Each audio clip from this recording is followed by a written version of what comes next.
Them first. 93.7 The Ticket. Eustace Body Shop, where our customers send their friends. That's the greatest compliment we can receive. If you've been in an accident, we'll get you back in your vehicle as quickly as possible. Our technicians care about you and your family and repair your vehicle to factory standards. We handle your claim from start to finish and provide a free loaner car. Stop by for a free estimate. Eustace Body Shop, just south of 88th and Highway 2. The most recommended Eustace Body Shop. That's who we are.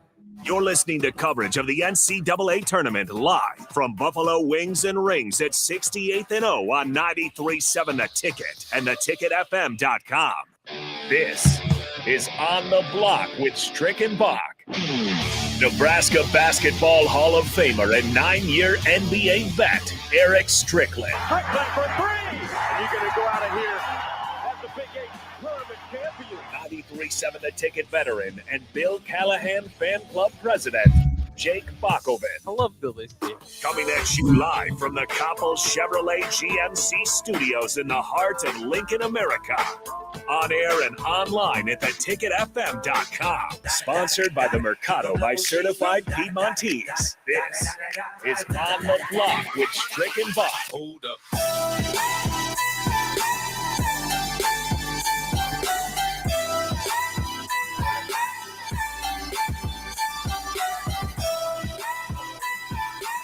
The Mayhem is underway. It is March Mayhem with 93.7 The Ticket. We're live from Buffalo Wings and Rings here at 68th and O. I'd like to invite you to come on down. We'll be out here and broadcasting until 6. On the block right here will be until 6, and then we'll be out here tomorrow as well. The two best days in sports, in my mind, the sports calendar, the opening rounds of the NCAA tournament. Things are already getting a little bit wild. Not too many upsets to go so far, but Iowa is fighting with Richmond right now. They just hit a 3, but they're still down 56 to 52 as we go over the scoreboard quickly before welcoming in Eric Strickland.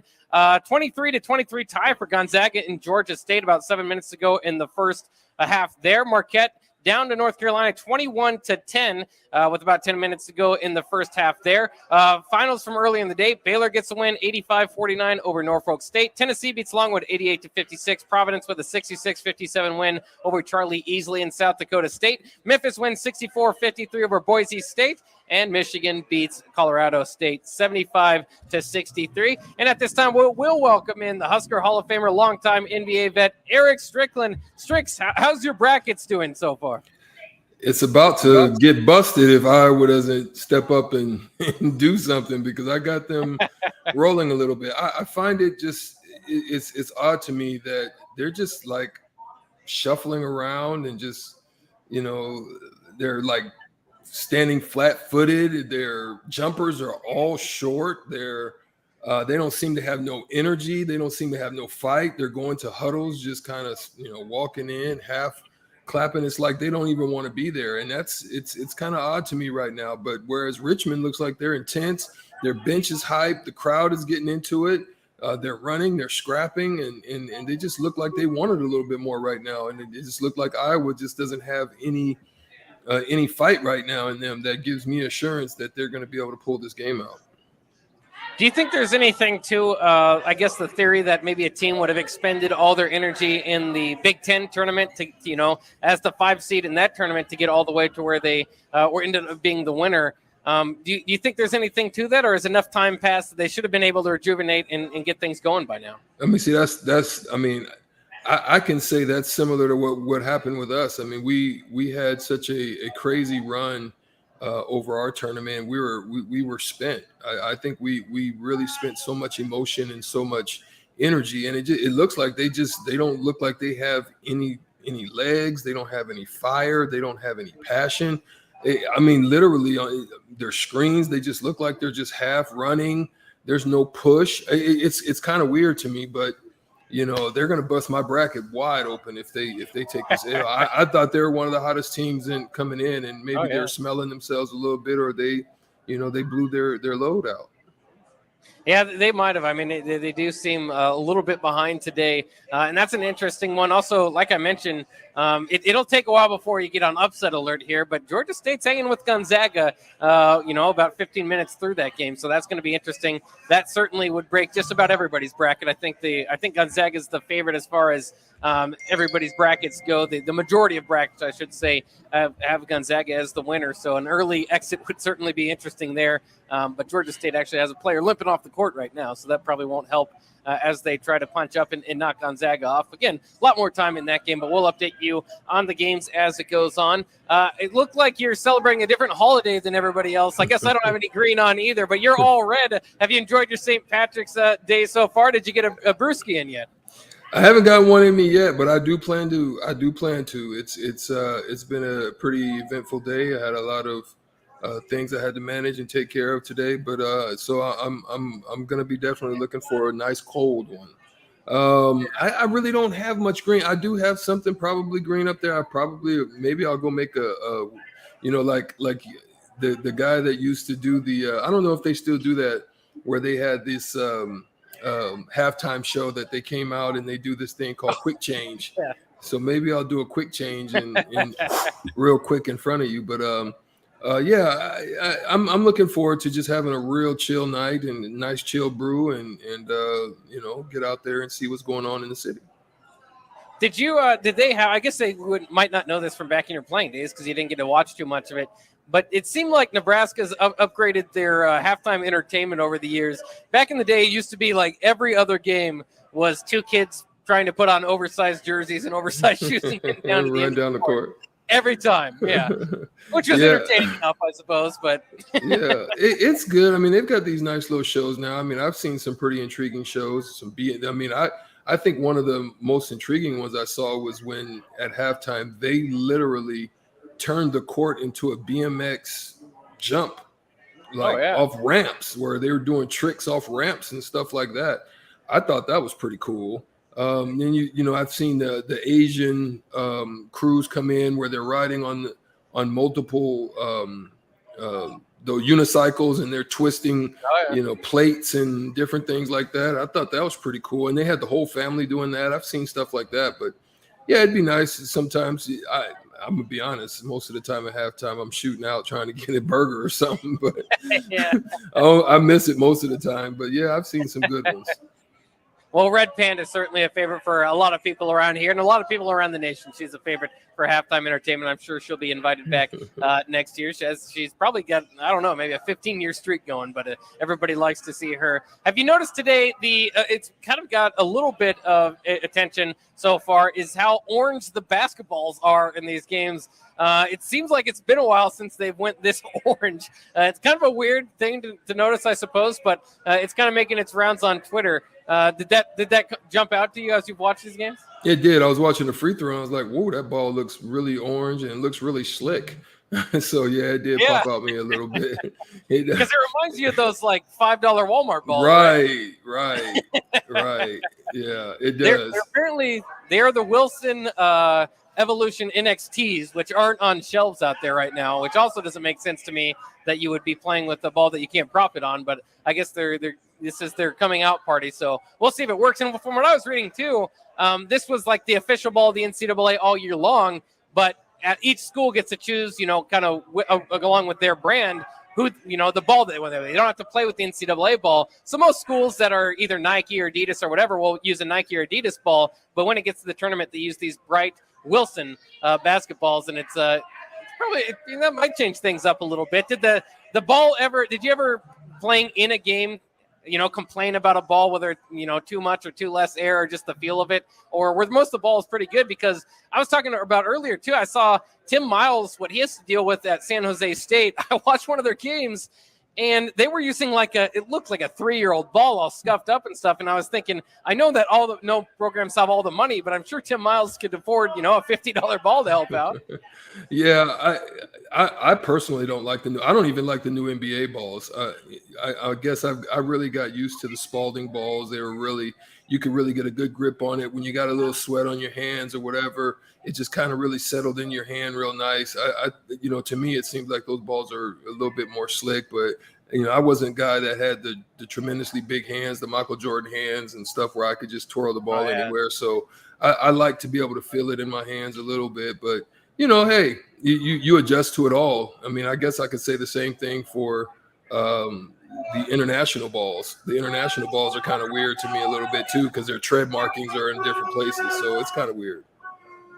It is kind of weird. It's kind of fun down here, though, as we are at Buffalo Wings and Rings at 68th and 0. The Iowa game is almost coming to a conclusion. Under 2 minutes now. Richmond up 60-57, I believe, is the score, and they'll have a chance at the line to make it a 2-possession game. So that's certainly worth keeping an eye on here. I see some Kansas. I see some North Carolina represented out here. Of course, some Nebraska, even though they're not in the tournament. But I see a Creighton hat out there. So we've got plenty of teams represented here at Buffalo Wings and Rings. I don't see any Iowa fans, so maybe they just sticking to their own state at this point in time. What do you think about, especially as we look at the Big Ten here, Michigan's win? Somewhat maybe surprising to some people. I mean, not the most popular pick as they came into this tournament 17-14, but they beat Colorado State pretty handily 75-63 to go along with what we've seen so far. Indiana getting the win in the play-in game, and then Rutgers having a heck of a game, not quite winning it, but double overtime loss to Notre Dame. How do you feel the Big Ten's represented so far? Well, I think the crazy thing about it is I bet you probably find that the lower seeded Big Ten teams may end up faring better than some of the top tier teams. I don't know. I could be wrong, but for some reason, it's going to be when you get into these tournament times, it comes down to a matchup situation, right? And I think that matchup boded well for them against Colorado State, in that Dickinson is a tremendous inside threat, and he's dangerous in there, and he's tough to handle. And I think that's what it came down to. He managed himself inside. They shot the ball okay and shot the ball well. They played great defense. Obviously, they were down, and they made a run. They got back into the game. They were down, I think, upwards of 15 points, got back into it, and then ended up, pushing the lead. Yeah, it's going to be entertaining to watch the teams all game long to kind of follow along the Big Ten. They might have a loss here on the way. Richmond, another and one. So they're again going to I think they're up 5 now and going to the line to maybe make it a 6-point ball game. About a minute, maybe under that now left in that game. Certainly would be a blow to the Big Ten. I know it'd make a lot of Nebraska fans happy to see Fran McCaffrey and Iowa bow out early. For what it's worth, Fran has never made it to the Sweet 16. All his years, even at Iona before Iowa, where he made several NCAA tournament appearances. You had to feel, if you're a Hawkeye fan, this is about as good of a run as you can get. Keegan Murray, they're again, we're one of the hottest teams in the country. Keegan Murray looked like the best player in the tournament, and it looks like it might be an early exit for them as they are down now 6 points with 30 seconds to go. So we'll kind of follow that along here in the next couple of minutes, see if Iowa can pull out some tournament magic. I had them going to almost Auburn, and so my bracket is dead.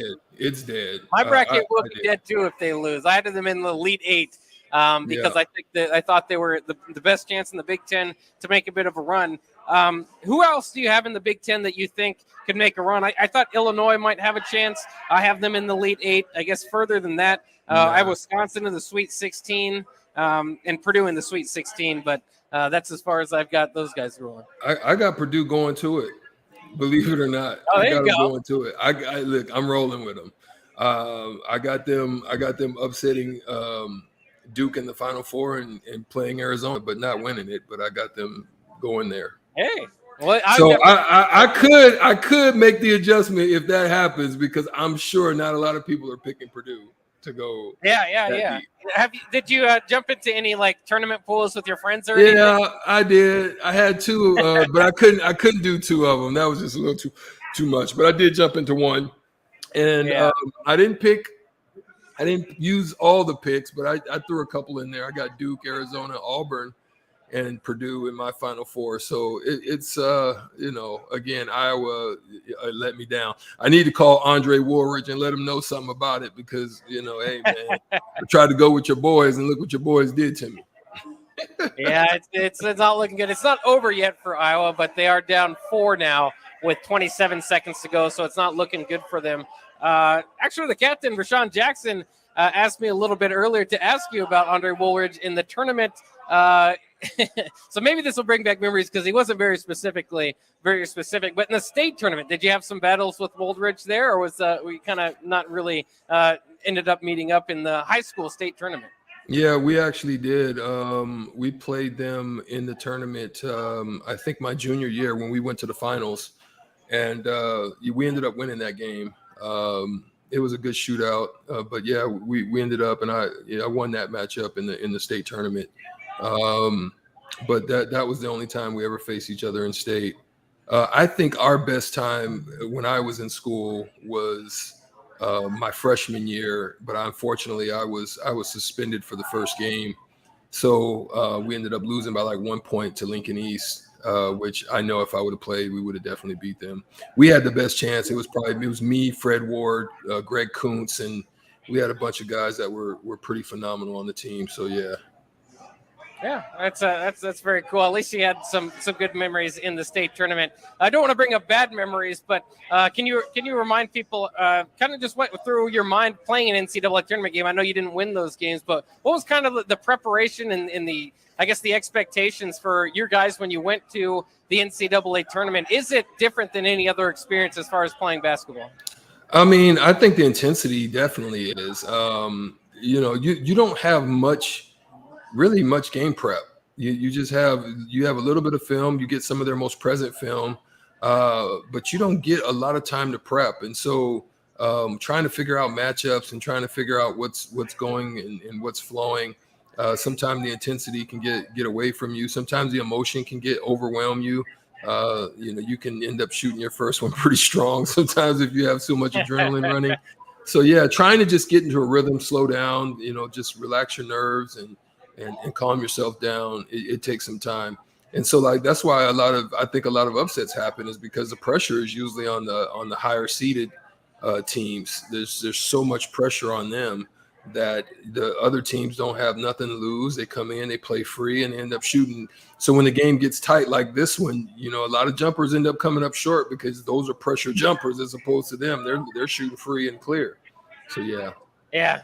And as we follow along this game again, can't do play-by-play, but we can give you the updates. It's 65-61 now. Richmond with 12 seconds to go. I was going to inbounds the ball and try to cut this. Either way, Richmond, they're going to have to hope misses a free throw or two down the stretch, as it looks like I was going to go for a three, and not going to have luck with that. So it looks like time is running out for the Hawkeyes, and the Big Ten will lose their tournament champion and probably their hottest team.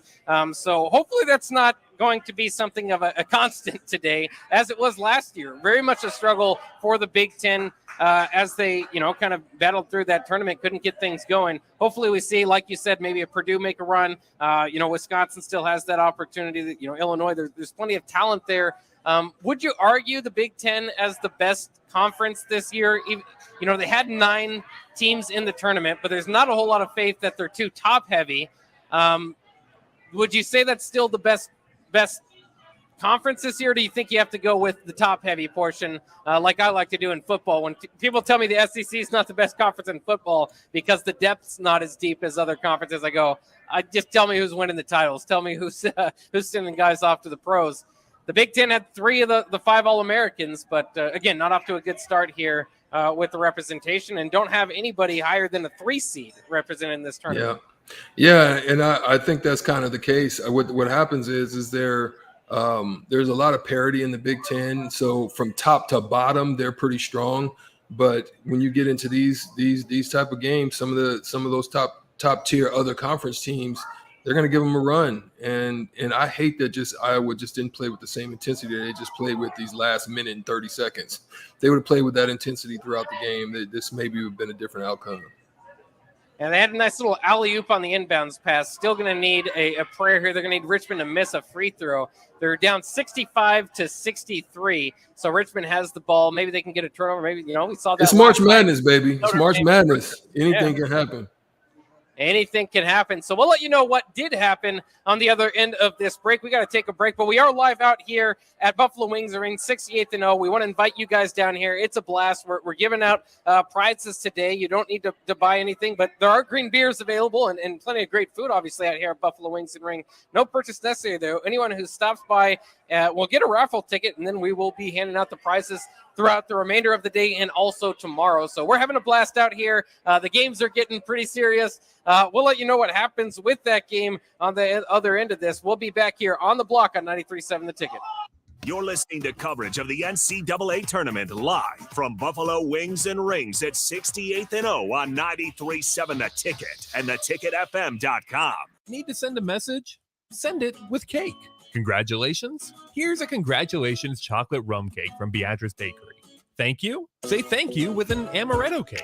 I'm sorry that I accidentally hit your mailbox with my car as I was backing out of the driveway and then continued right into your prized petunias. You say that with a lemon drop cake. Everybody knows that. Beatrice Bakery in downtown Beatrice or online at beatricebakery.com. Here to help you say whatever it is you need to say. Welcome to our world of yum.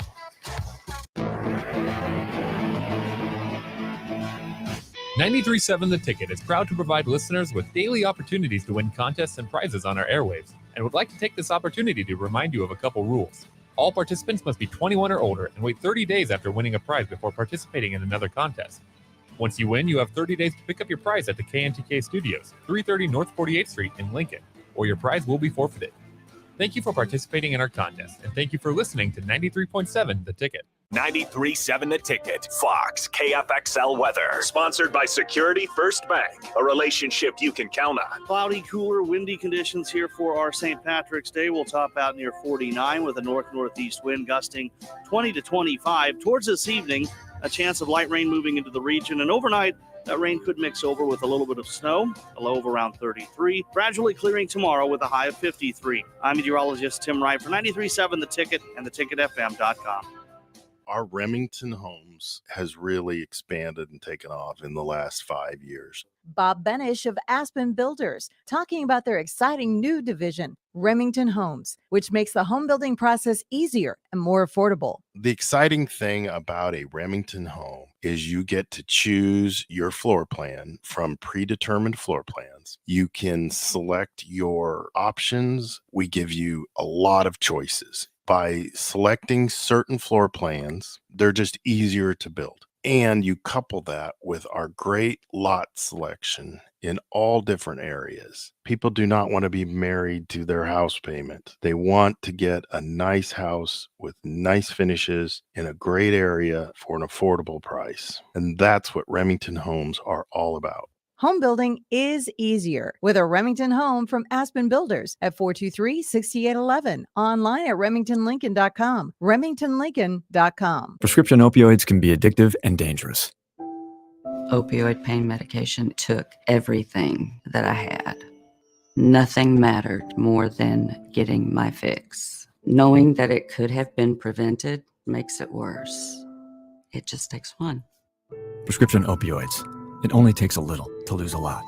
Developed by CDC. Sponsored by the Nebraska Department of Health and Human Services and aired in cooperation with the Nebraska Broadcasters Association and this station. Hello, I'm Charlie Stone, back with the latest news from Honda of Lincoln. Joining me now is the general manager, Andy Goodyear. Hey, Andy, how you doing? I'm doing great, Charlie. Hey, Andy, with spring right around the corner, how is your supply of new Hondas and pre-owned vehicles? Really good, Charlie. As I've said before, when you drive by our lot, you don't see what you're looking for, just remember we have hundreds of new Hondas arriving soon, with Honda continuing to offer 0.9% APR financing to qualified buyers. Plus, we have over 125 pre-owned vehicles in stock and ready for immediate delivery. That's great, Andy. Any more great news?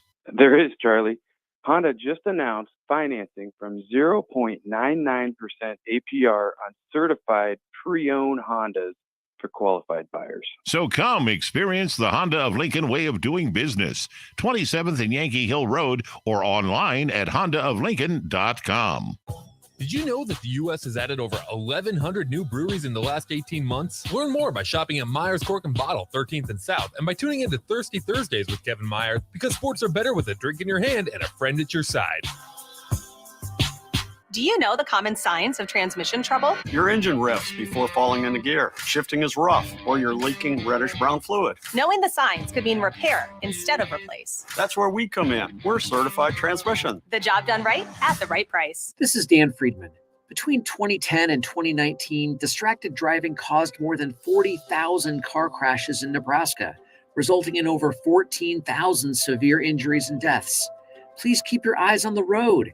If you have a smartphone, put it away while you're behind the wheel. It will help keep our community safe and secure.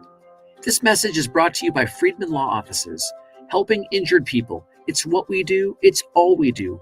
Find us at freedmanlaw.com today. You're listening to coverage of the NCAA tournament live from Buffalo Wings and Rings at 68th and O on 93.7 The Ticket and theticketfm.com. Back to On the Block with Strick and Bock on 93.7 The Ticket and theticketfm.com.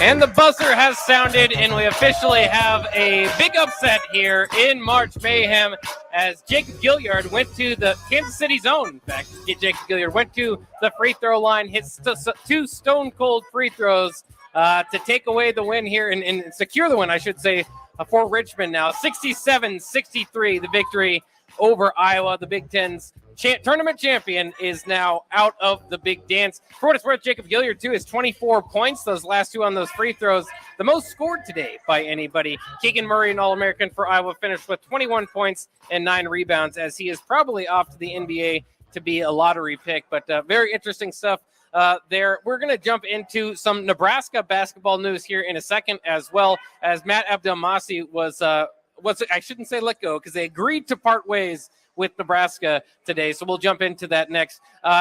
First, I want to give you an update on some of the other scores going on. Once again, Gonzaga, the 1 seed, Georgia State, the 16 seed, worth keeping an eye on right now. Zag's only up 35-33 at the half.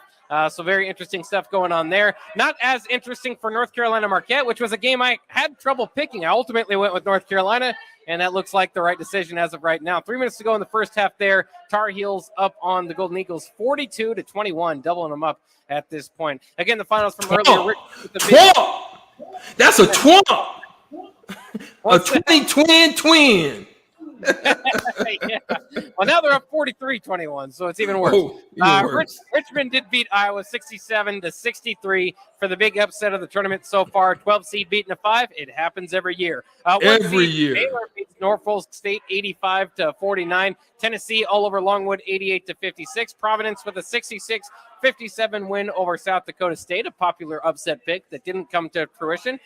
Memphis beat Boise State 64-53 in the 8-9 game, and Michigan secures at least one Big Ten team to this weekend with a 75-63 victory over Colorado State. Certainly an exciting day of college basketball. That's why we're here at Buffalo Wings and Rings at 68th and O. Once again, would like to invite you guys down here as we're giving out some prizes, having some fun, drinking some green beer on a St. Patty's Day. But also there's some moves and some interesting notes about Nebraska basketball today. Nebraska basketball agreeing to part ways with Matt Abdelmasih, who had been the lead recruiter on this staff under Fred Hoiberg for several years now at Iowa State and at Nebraska. Recruited some of the best recruiting classes ever at Nebraska according to the rankings. But obviously it hasn't worked well on the court, whether that's those guys meshing together or just not being able to keep that core around. I keep going back to kind of thinking Teddy Allen, who's set to play off here in a little bit. If Nebraska could have kept Teddy Allen around and maybe convinced Delano Banton of another year, pair those guys with Bryce McGowan's, you might have had a whole different story. So, the recruiting hasn't always been the problem. I think the retention of some of those guys has been a bit of a problem, and also the fit.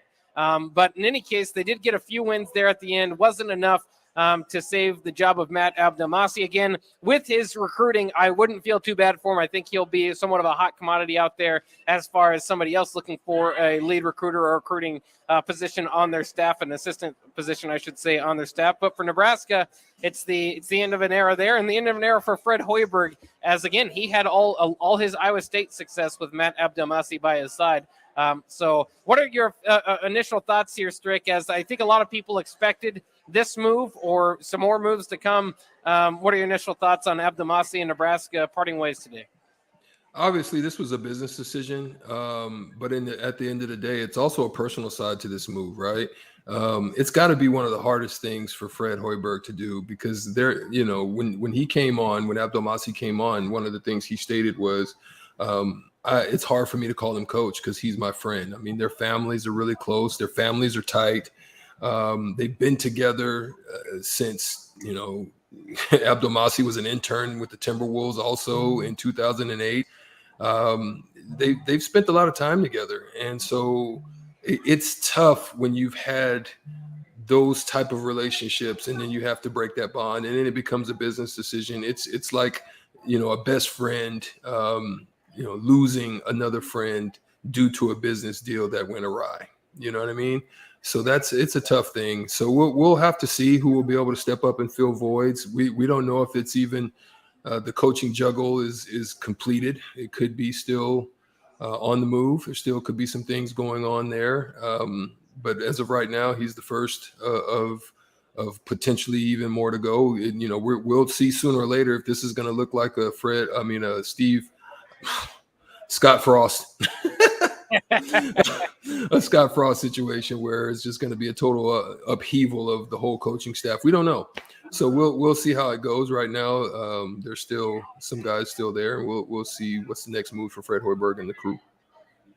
Yeah, and do you think that there is going to be several moves made? Do you think that they're just cutting them off one by one? It would seem, just at least for PR's sake, usually just make one clean move here. But maybe they're still doing the exit interviews, and that one, it's just maybe had the writing on the wall or whatever the case. I kind of expected a few moves to be made, but maybe you just need one fall guy, I suppose, as to why this isn't working out.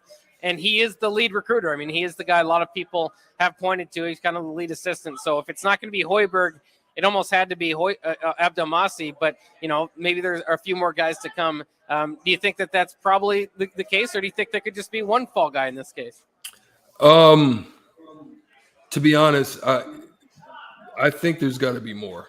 I think it's maybe one more. I think it's probably got to be one more at least.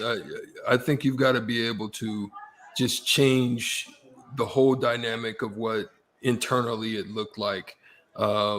Sometimes working with different guys, new guys maybe that have a specialty that they bring to the table, working with someone else and just hearing a different voice, hearing a different idea, hearing a different take on maybe a defensive scheme or an offensive scheme sometimes may go well for you. Maybe the players hearing a different voice and seeing a different face as well, especially when it's so tainted as to what it looked like in these last years. You can at least point to the fact that we're trying to change and turn over a new leaf, and it's not a clover leaf, so it's. I don't know if he was going to get that one, but maybe turn over a new leaf, man, and just do something new and give a new and improved look internally, and maybe we'll see where it goes. Yeah, and then obviously the next kind of thought process there is, may it impact the recruiting class that they have coming in, because that was the one thing that a lot of people were pointing to throughout the year is, maybe if you did get rid of Hoiberg, you would lose a heck of a recruiting class, one of Nebraska's best ever. Of course, last year was, I think, statistically Nebraska's best ever. Of course, they haven't been doing the rankings for quite some time. I'm sure, Strick, your class was pretty good back in the day as well, and there were a few there in the 90s that could rival it. But do you expect maybe a drop-off from those guys? Is this a dangerous move as far as trying to retain a Derek Walker or Bryce or Trey McGowan's? Do you think that this is a little bit playing with their lead recruiter, who probably had a big deal as far as bringing him in? Or do you think those guys are mature enough to understand what's going on? But at the same time, maybe they've built up a relationship with him. So it could affect some things, I believe. Well, Abdelmassih had a unique position in that he was a very staunch recruiter. So he mostly spent most of his time on the road. He spent most of his time not necessarily on court stuff. So there's a different dynamic and a different relationship that you establish from when the recruiting process and then when you're on campus. Now, there are great recruiters that also do both, right? For example, a great recruiter was very similar in what he did for Oregon for such a time before he took his head job with Tony Stubblefield, what he was for for Oregon for so long, is that that's what he did. He was a specialty in recruiting, and so he didn't spend much time on the court. He did in games, but for the most part, in the practice and all the preparations and stuff like that. So it could be. I would venture to say that it would look more to incoming potentially recruits, not necessarily those on campus. Those maybe that were established a great relationship with him, and then coming, they may say, I don't know, it's a little topsy-turvy for me. Maybe I'll, look elsewhere. Or maybe somebody that was there that didn't necessarily participate this year may look to maybe jump in the portal. And so that's the thing that Fred's going to have to navigate. Fred Hoiberg is going to have to navigate is that retention aspect. That's got to become the culmination of Nebraska's foundation and future, is basically retention amongst the players and keeping them longer so that they can basically be able to get some continuity and make runs at it. And that's been a problem for Nebraska through the first, several years under Hoiberg. You still feel that way, even though this team didn't live up to expectations or really have a great season. You don't. I guess there is maybe a thought process out there that you couldn't drop much further. Maybe a clean slate would be good for a lot of guys. But, I agree with you. I think retention needs to happen more so than anything with the Derek Walkers, with the Trey McGowans, kind of bring that core back. If you can convince Bryce, which is going to be interesting. I know you've said all along you'd love to see Bryce come back for his good, so he could work on some of those skills that he needs to really, get running in the NBA, not just make it and get a paycheck, but to have a chance to make it there in the league. Is that kind of how you're still feeling with Bryce? You think that he would be best suited to come back? Or there's always the idea, it's going to depend, I think, on what he hears from the scouts and the people talking to him, because it's hard to turn down some guaranteed millions when you don't have them yet. Well, if you listen to Casey Thompson, if I'm a UIL guy, I'm trying to make at least a UIL move, because at this particular situation, if it becomes about money, then you put a little something in the young fella's pocket and it'll make him feel good about coming back. That's the crazy thing about it, because sometimes there is an enticement to go. He may be looking at a Delano Banton type of situation, but Delano Banton was a second rounder. There's something unique about that. He's a hometown kid. He's up in Toronto. That's where he grew up. So there's a little bit of different ire about that. Plus, he has something. There is a ton of Bryce McGowan types. There's not a lot of Delano Banton types who can versatility and play like a Magic Johnson and play the point guard and play the forward and play all these different ranges of positions and guard multiple positions like that. Unless Bryce showed me some of that diversity, that's where Keegan makes himself unique. Keegan at 6'8", he can do a lot of different things from that position at 6'8". So Bryce is very talented, but he's very offensively talented, and so therefore there's still a little bit more growth that he can have that can put himself in a better situation to move up the draft boards, as opposed to just going in as a second rounder and then trying to make the team. That's what I would do. Yeah, and it's interesting too, because he's got some fans over here drawing Iowa sucks over here, and they certainly do. They're out of the tournament now, so they're right. They've been teasing me all along because I picked Iowa as well. I said earlier I adopted Iowa for the tournament. That was short-lived. I don't have to adopt Iowa anymore. So a lot of the fans are having their fun, and of course I'm not too hurt about it. I'm glad Nebraska fans get to cheer against the rival and see them go down early. So the tournament's made for a lot of Nebraska fans already. As we'll update you on the scores here in a second. Do you think that Bryce McGowan's stock can drop at all? He is a guy that has, the NBA draft a lot of time is based on upside. I guess my only thought is if he came back next year, didn't improve on his shooting percentage, maybe his assists and steals didn't go up all that much. Do you think his stock could drop all that much? Or is he certainly has NBA athleticism, has the body, he's young. If he repeated his performance from this year to this next season, do you think it would drop at all? Or is there a chance it could drop outside of injury? Here's the problem. The issue that exists with Bryce is this. The game has changed. It is Steph Curry style game now. So therefore, you have to be able to stretch the floor. You have to be able to shoot the three. We know he has capabilities, but there's inconsistencies. With him shooting under 30%, they're looking at most guys in college to be able to shoot anywhere from 34 to 37% minimum. And if you're elite, you're up in the high 30s up into the low 40s if you're elite. Him shooting below 30% from three is not going to bode well for me. I don't care what even type of workouts he has, because the workouts don't necessarily tell you. They're going to also look at the body of work. So they're going to say, okay, yeah, we'll take you in the second round. We'll throw you in the G League, and then maybe you can present a different case to us. But I would venture to say if he changes the makeup and the thought process and the way that people view him now by coming back, improving in those areas, becoming a more consistent shooter, finding himself in the mid-30s, and then also still doing the thing and increasing his strength and all of those different elements of his game, and I think he pushes himself into the first round at that point. And I would like him. If at worst case he pushes himself to the end of the first round. I don't think he's going to be in the first round this year. He pushes himself to the end of the first round. Now he's on a good team. Now there's no pressure. So you may get some G League time. You'll probably be on the roster sometime. You may get some. You may not be that guy that comes in right away, but you're going to at least get a scene. You'll get some time down in the G League, get some games under your belt, put some time on the court. So those are the things that, if at worst, I would do as opposed to jumping in now, because I don't think he'll be a first rounder. And it's been great what the NCAA has done as far as allowing guys to test the market. Test the market and see if they can get going. Yeah. And kind of get there. So he's definitely going to do that. So don't be alarmed when he announces his intentions to do that if you're a Nebraska fan. Is there a possibility? I know it'd be a very messy situation, but I've always thought this, and it'd be great for college basketball, is that you don't get a guaranteed contract if you're a second-round pick. So a lot of guys take their chance to be in the end of that first-round pick.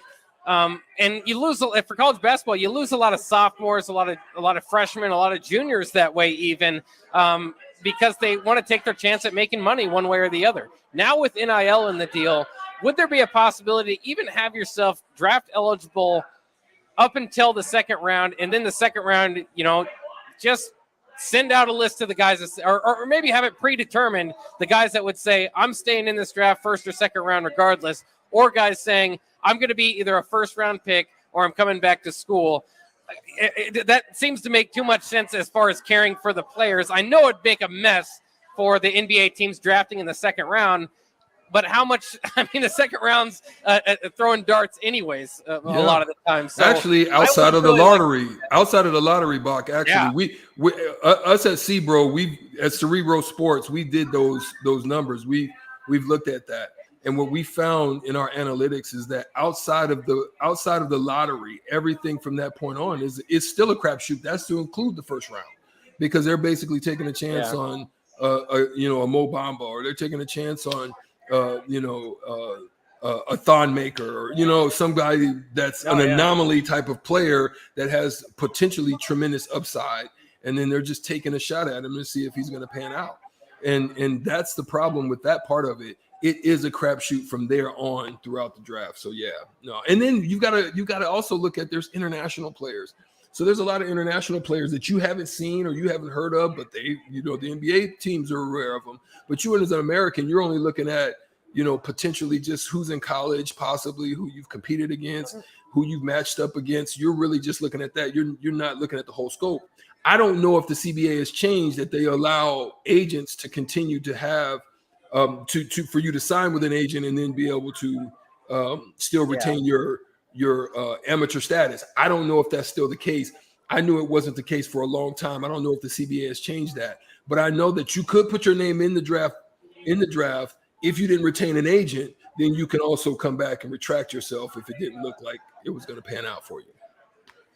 Yeah, I suppose the agent deal would be the big hurdle there to try to get my idea running there, and it's hard to kind of filter through that. I guess you'd have to talk to the NCAA about hiring an agent and kind of get them to talk down there. But again, if the NCAA wants to act like they're committed to the players and what's best for the players is to give them the opportunity to get guaranteed money, and then if they don't get it, to make a better decision for them in the long term. A lot of those guys would still stay, but even to your point now, it's not just the foreign players, it's the G League players. I think it's about 4 or 5 G League players now expected to be lottery picks or first-round draft picks. So and they come out of what they call the G League. The G League Ignite.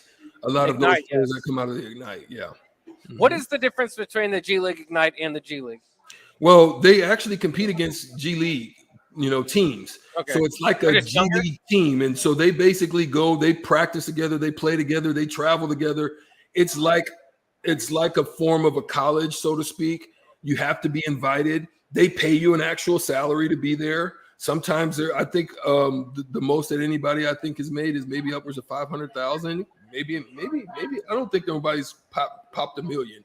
But I think the highest that maybe somebody, I think Jalen Green and those group was making, about 500,000. So yeah, I mean, you could take that route too, but I think you have to be invited. I don't think it's something you can just say, I'm going to go to the Ignite, So yeah, me too. I'm off to the Ignite. Yeah. Yeah.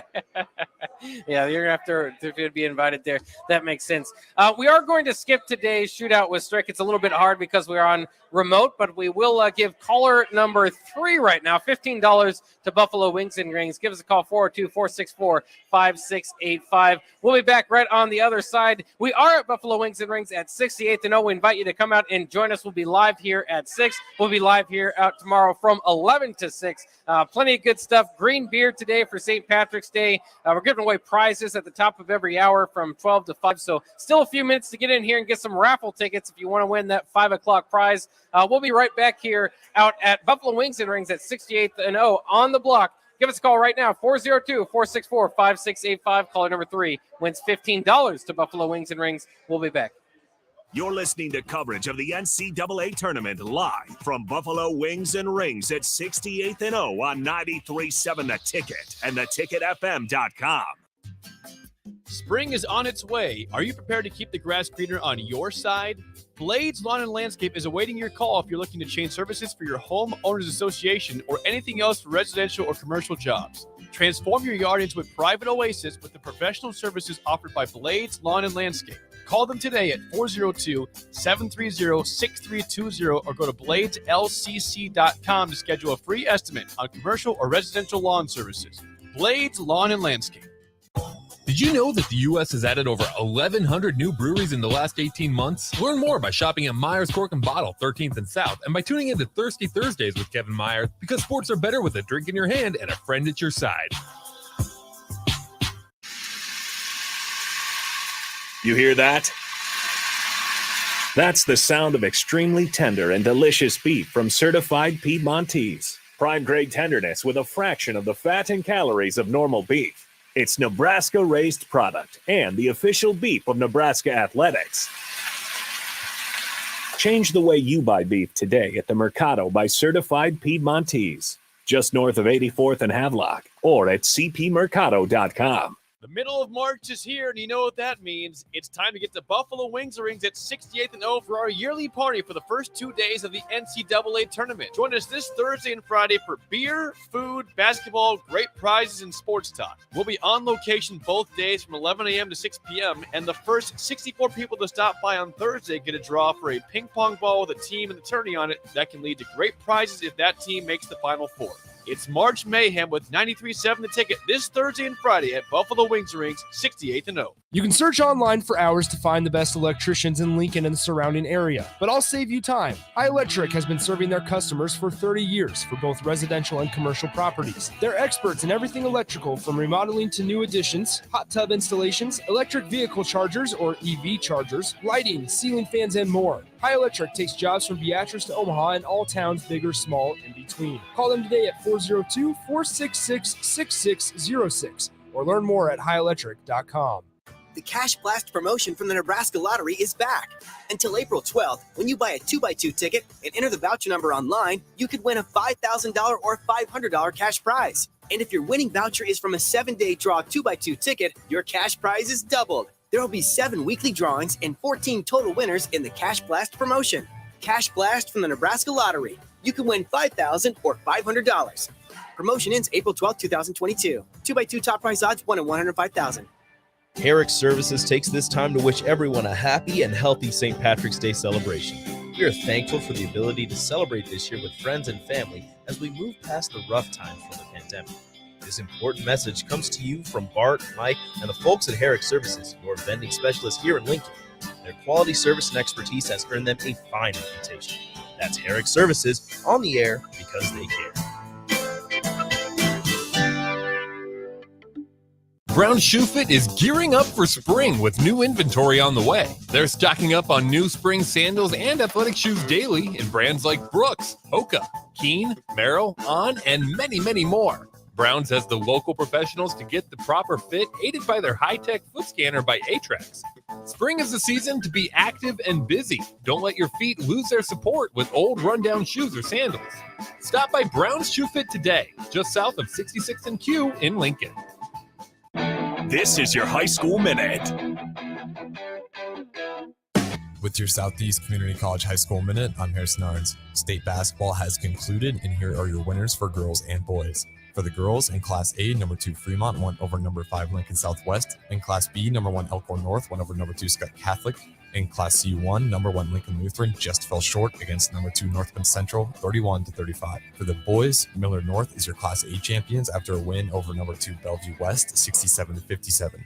In Class B, number 2 Roncalli Catholic won its championship over number 1 Scott Catholic, 52-37. In Class C1, Cale Jacobson from number 2 Ashland Greenwood continued his great tournament run. Ashland Greenwood took home the championship on a buzzer beater corner 3 by Evan Shepard, assisted by Cale Jacobson. They would win over Auburn, 36-33. In Class D2, number 6 Parkview Christian won over number 1 St. Mary's in the title game. This has been your High School Minute, sponsored by Southeast Community College, with locations in Lincoln, Beatrice, and Milford. Learn more today at southeast.edu. You're listening to coverage of the NCAA Tournament live from Buffalo Wings and Rings at 68th and O on 93.7 The Ticket and theticketfm.com.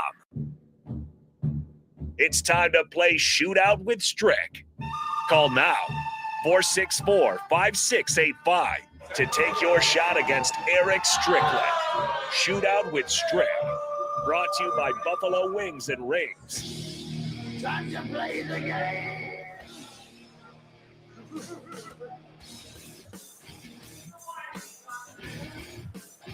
Normally one of our favorite times of the day, but since it's one of our favorite days of the year and we're out at Buffalo Wings and Rings, there's no reason to play Shootout with Strick today. It would be kind of confusing, I guess, since we're on remote. So we already gave out the $15 to Buffalo Wings and Rings out here, but there's still a chance if you want to be a winner to get here. You got to get here quickly to get your raffle ticket. If you're around just right out there by Best Buy or Walgreens or something, get in here because here we'll have a prize drawing here at the top of every hour, and the next one is at 5. So you'll get a chance. You don't have to buy anything. Just sit down, watch some basketball, and see if you can be a winner today. And again, we're out of Buffalo Wings and Rings. I see Mark Onweiler just showed up. Jake Sorensen's here. Nick Sainert, Nicole Griffith. I saw Steve Sipple. Obviously, VJ was out here doing his show, DP. So all of us like to be out here. We love to watch the games out here, and we'll be out here tomorrow again from 11 to 6 o'clock. I did want to touch on something before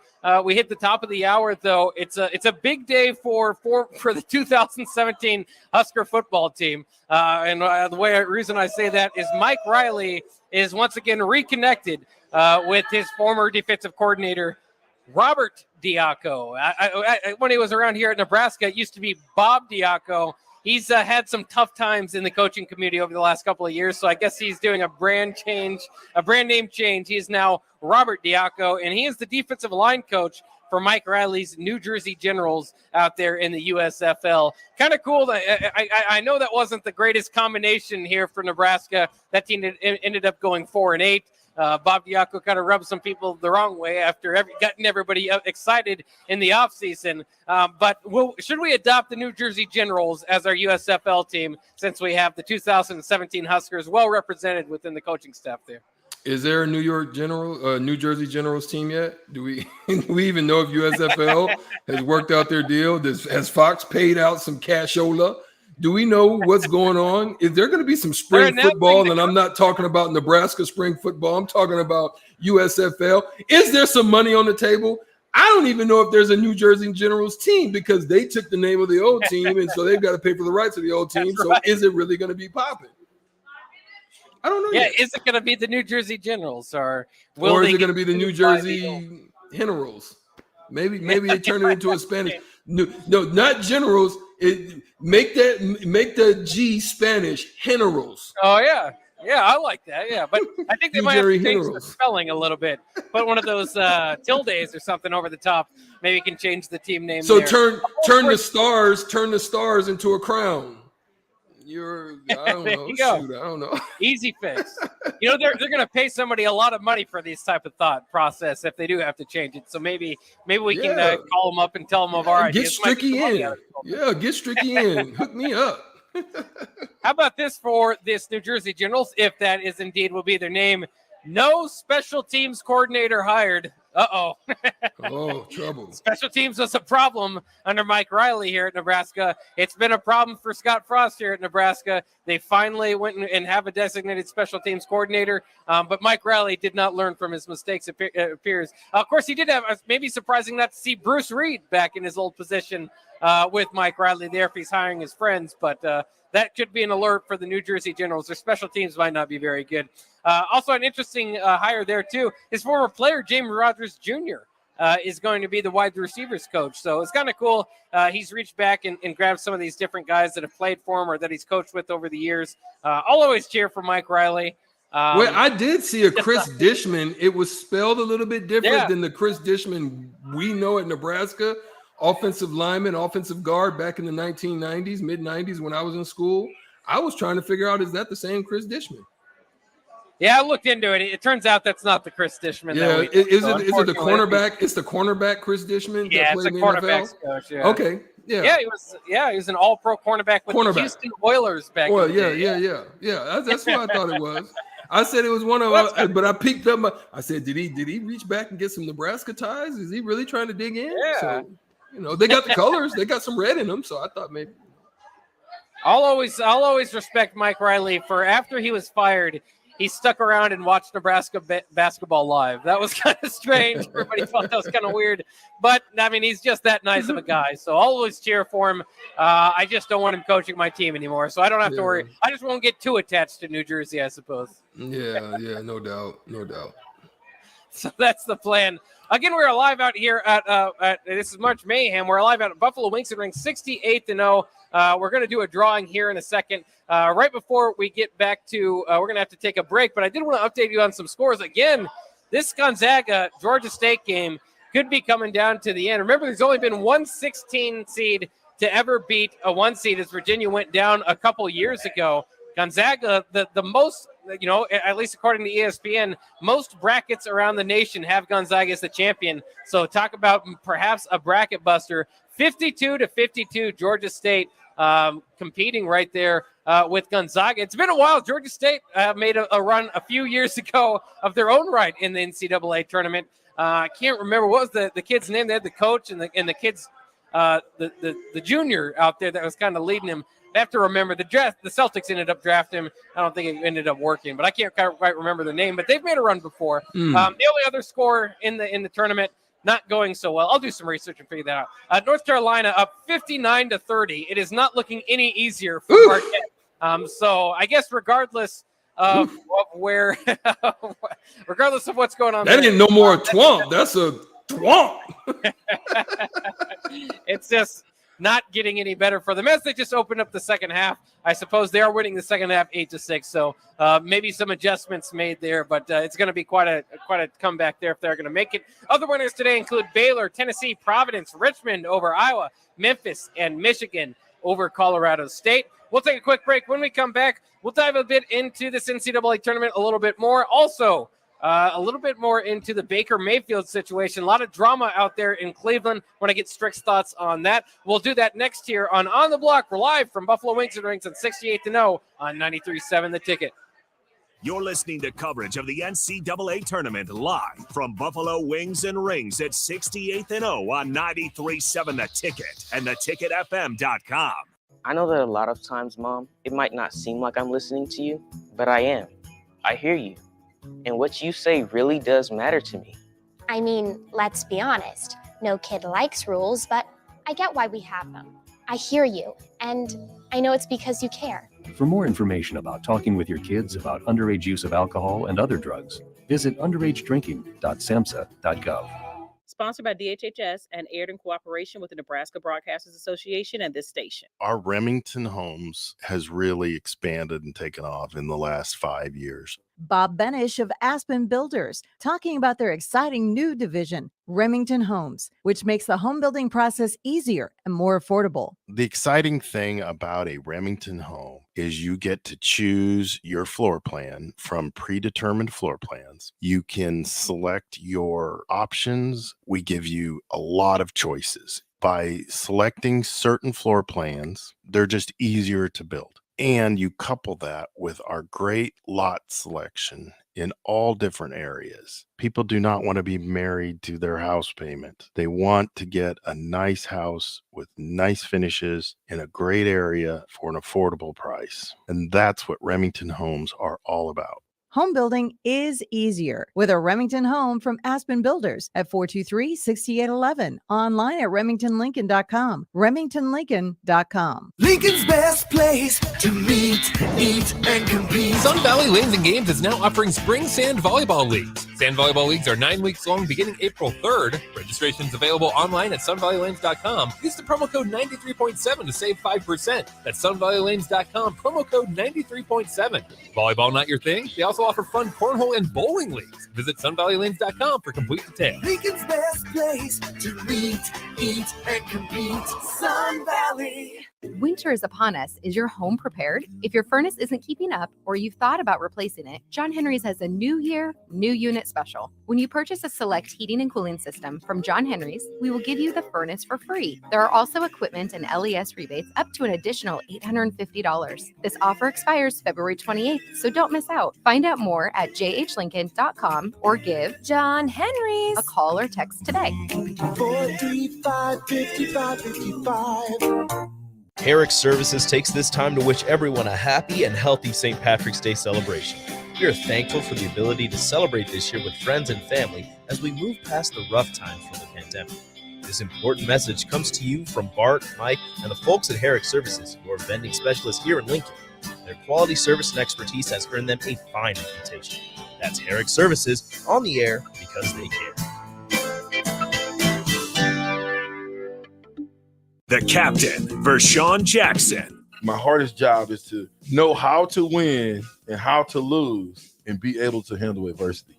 Well, I think that's also good because adversity is a great teacher. You know, usually when you're winning, you're not going to change much. When you really encounter adversity, then everything's on the table. You begin to really examine your life and examine what you've been doing, what you haven't been doing, and that's when sometimes the most meaningful changes occur. Weekdays from 11 to 2 on 93.7 The Ticket and theticketfm.com. Here's to days spent roaming and to sleeping beneath the stars, to casting another line and letting time float by. From Shadron State Park to Indian Cave State Park and every recreation area, historical and state park in between. Here's to your adventures, your memories. Here's to 100 years of your Nebraska state parks. Plan your next trip today at nebraskaparks100.org. Sponsored by Nebraska Game and Parks. Aired with the Nebraska Broadcasters Association and this station. You hear that? That's the sound of extremely tender and delicious beef from certified Piedmontese. Prime grade tenderness with a fraction of the fat and calories of normal beef. It's Nebraska-raised product and the official beef of Nebraska Athletics. Change the way you buy beef today at the Mercado by Certified Piedmontese, just north of 84th and Havelock, or at cpmercado.com. This is Lincoln's home for sports talk on the FM dial. Also online at theticketfm.com. On the internet. KNTK FM Firth, 93.7 The Ticket.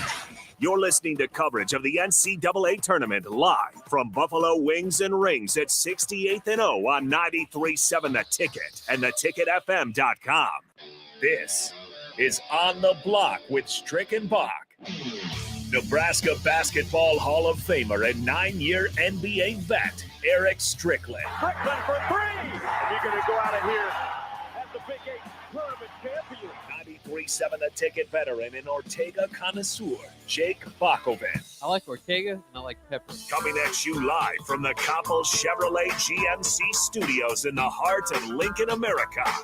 On air and online at theticketfm.com. Sponsored by the Mercado by Certified Piedmontese. This is On the Block with Strick and Bock. Hold up.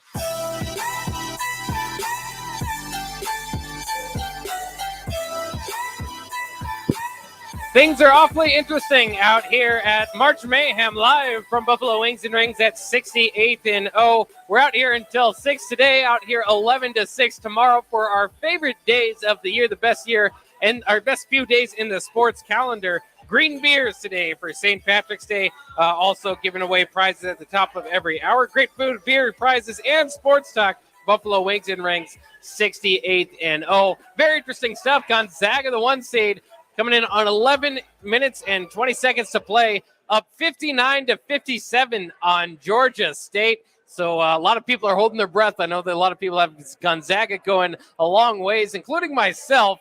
But my bracket's already ruined as the fans out here won't let me live it down. Iowa lost earlier today. So we'll run down through those scores here in a second. Also want to pay off a little tease, something I promised earlier. Georgia State run was with R.J. Hunter, who the Celtics ended up drafting. Ron Hunter was the coach for that team. His father, I guess he went off to Tulsa, so no longer, or Tulane, excuse me, the Green Wave. So instead of sticking around with Georgia State, but they seem to have done well as they can compete with the number 1 overall seed Gonzaga right now. Very interesting stuff. Also, if you're a big Teddy Allen fan, former Husker, his game's set to tip off here in about 40 minutes as New Mexico State takes on Connecticut. Some other games that will be going on soon after Creighton will be going on tonight. About 6:30 start for Creighton, San Diego State.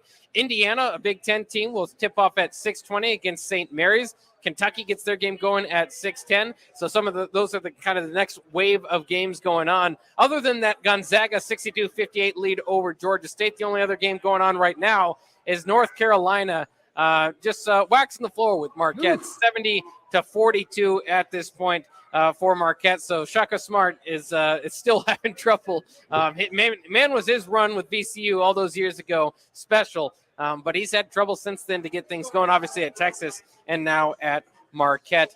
We got some stories to get to here in a second throughout the NFL. So I guess we'll just dive into that here in a second. I did want to circle back around to Matt Abdelmassi once again, Strick, for people who weren't listening a little bit earlier, just to give your quick thoughts on Matt Abdelmassi in Nebraska now parting ways. The lead recruiter, lead assistant for Fred Hoiberg over the last several years, today announced to parting ways. Yeah, he's gonna. The good thing is that they agreed together to make that decision. We still don't know what's going to happen, if there's any more dominoes going to fall, if there's any other coaches. I thought maybe there would be at least 2 minimum, but this could be the big one, being that he was the head of recruiting. I think it comes down to, the strategy's got to change, in that you've got to look at retention. You've got to look at how to keep guys on campus, how to minimize the transfer portal just being a thing that everybody just wants to do every year. Just want to jump in there and see what's out there. You want to be able to bring these kids in. You want to be able to make them to feel at home. You want to make them to feel welcome. You want to be able to put a system together that they feel good about, and you want to be able to play the game by a method that provides W's and puts wins in the win column. So hopefully he'll be able to change that strategy, and obviously Abdelmassi and the strategy that they put together, which is the transfer portal, just pulling everything in out of there, is not working in this new system. Yeah, I know Nebraska was one of the lead teams as far as offering scholarships, so they were offering a lot of guys, and sometimes maybe seems like maybe dialing in on a few might be the better opportunity moving in the future. I know you said, as far as players go, you'd like to see them go out and get a rebounder, like a designated rebounder, not somebody who teaches to rebound, somebody that rebounds coming in. No, a beast, like a beast one, though. Yeah. Yeah. For that, and that makes sense for the team. How about for this position, for an assistant? Do you think that they should try to get somebody, as you were saying earlier, that maybe combines teaching on court and recruiting? Or is there anything specifically that you would say you would like to fill this spot with? Obviously, there's too many candidates to say, go out and get this guy. But what are some of the qualities you would think of they should be looking for in their next lead assistant coach? Yeah, I think they should. I think they should have versatility in being able to not only provide teaching and something on the court as well, because that's a relationship that can breed retention, because it becomes like a transfer off of, a handoff, so to speak, right? I get them here, I hand them off. Yes, I still communicate with them, but I'm on the road trying to find the next one. And so when you get that cycle going, the handoff sometimes is not as pure because the relationships aren't built from the ground up. It isn't built not only on the recruiting trail, but it's also built on the court. And so that's where you get kids that want to play for you. They're willing to go through walls for you. They're willing to do all the extra things like diving on the floor, because it's all about what you've programmed into them and you've sold them. And now you're also applying it to them on the court. So it's not like a handoff transition that goes on. So I think that makes a difference. And so looking for somebody that can do that I think would be a valuable tool to have on the team. Yeah, and we'll see how things move going forward. Obviously, Fred Hoiberg and staff, given this extra year, is a big buyout. The buyout spot down. I think that little run they made late gave a few people some belief, and it at least gave the program a little bit of a heartbeat in my mind. But man, would it be special on these days to watch Nebraska in the tournament again for a younger generation that's only happened once in their life, or as far as I can remember, it's been about once for me too, and that was an 11 seed. I think it's kind of funny. We look back at that tournament team and think how special it was. It really shouldn't be that hard, I don't think, to get a winner here at Nebraska. I know you're kind of fighting upward as far as history goes at times, but like you guys did in the 90s with Danny Nee, you had a top 10 team. You had a program that was right there. So it can be done at Nebraska. Now they have all the facilities involved. You have a brand name as far as a head coach. So let's hope they can get things turned around. And I think that they've got some talent coming in that can give you some hope next year. But, man, I don't know if they're going to be raising the prices of the season tickets this year. It's going to be a tough selling. Yeah.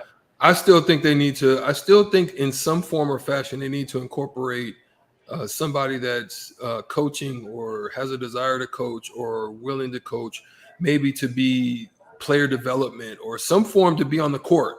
Maybe not on the bench or whatever the case may be, or maybe not a top assistant, but somebody. I think they need to have some affiliation that's tied to the old regimes that have had success, and bring somebody in there that understands what Nebraska is, has seen success there, can sell success there, can teach success there.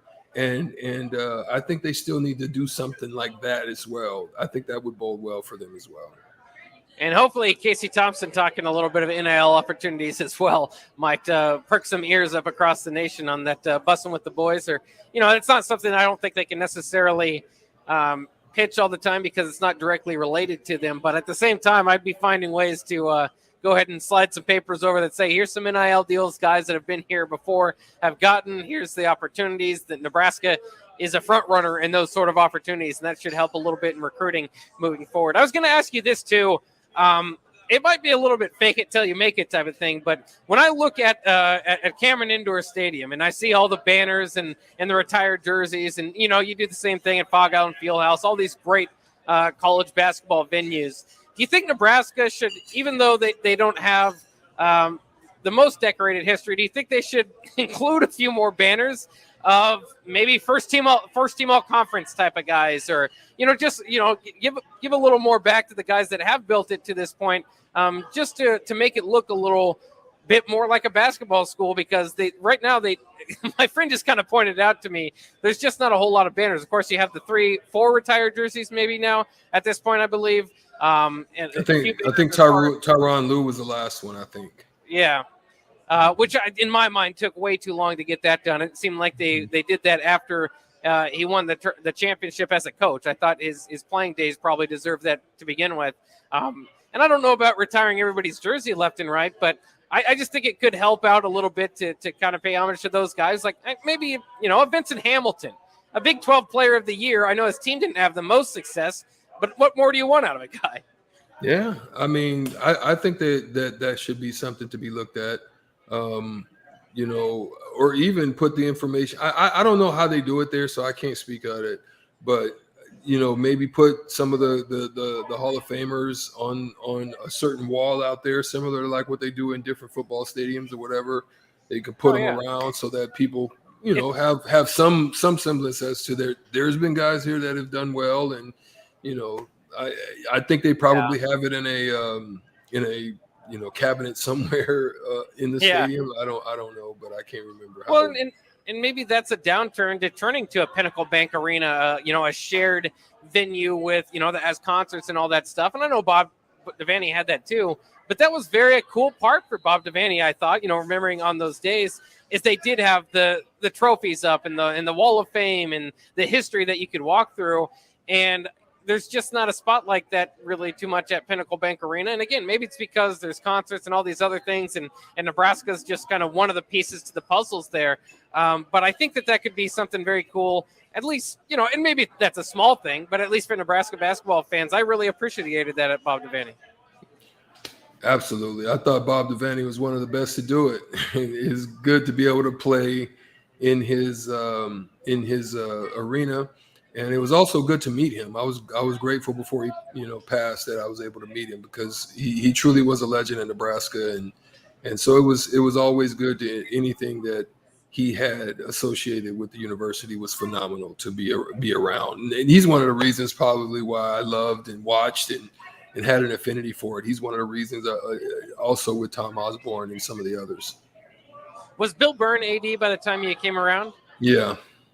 Okay, yeah, I figured it would be a little bit too late, but Bob Devaney was still around long enough for you to meet him. That's pretty cool.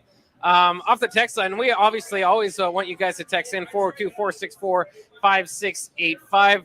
Somebody disagrees with me, say we don't need any more banners for the accomplishments. He sees them more as participation ribbons. But to me, I just think it would look. I liked it to dive a little bit more into the history. I like to see. I have a question about that participation ribbons. Huh? What does that mean? Yeah.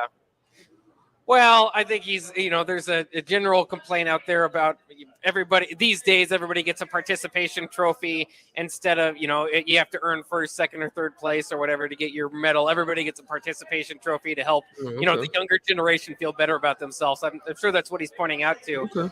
But I guess he would like to see, championships hung up there for banners. I just don't know. I kind of like, and I don't mind that idea, I suppose, but I also kind of like paying homage to what's been there in the past. And again, maybe Vincent Hamilton didn't win anything as far as team goals, but as a Big 12 player of the year, I think that would be pretty cool. Even your first team all conference type of guys, you play homage to them. I mean, that's quite a goal, an impression itself. Maybe James Palmer Jr., Tran Petaway, those type of guys lately. I've been kind of dancing around it as well. Strick, you might be one that I would put up there. But, I think that there's enough names that at least Nebraska fans could reminisce on that it would make it look a little bit better. I'm not talking about, if you look at TD Garden there in Boston, where they retire every jersey 1 through 33, basically up to, everybody's that's worn a jersey gets it retired. And those are well earned.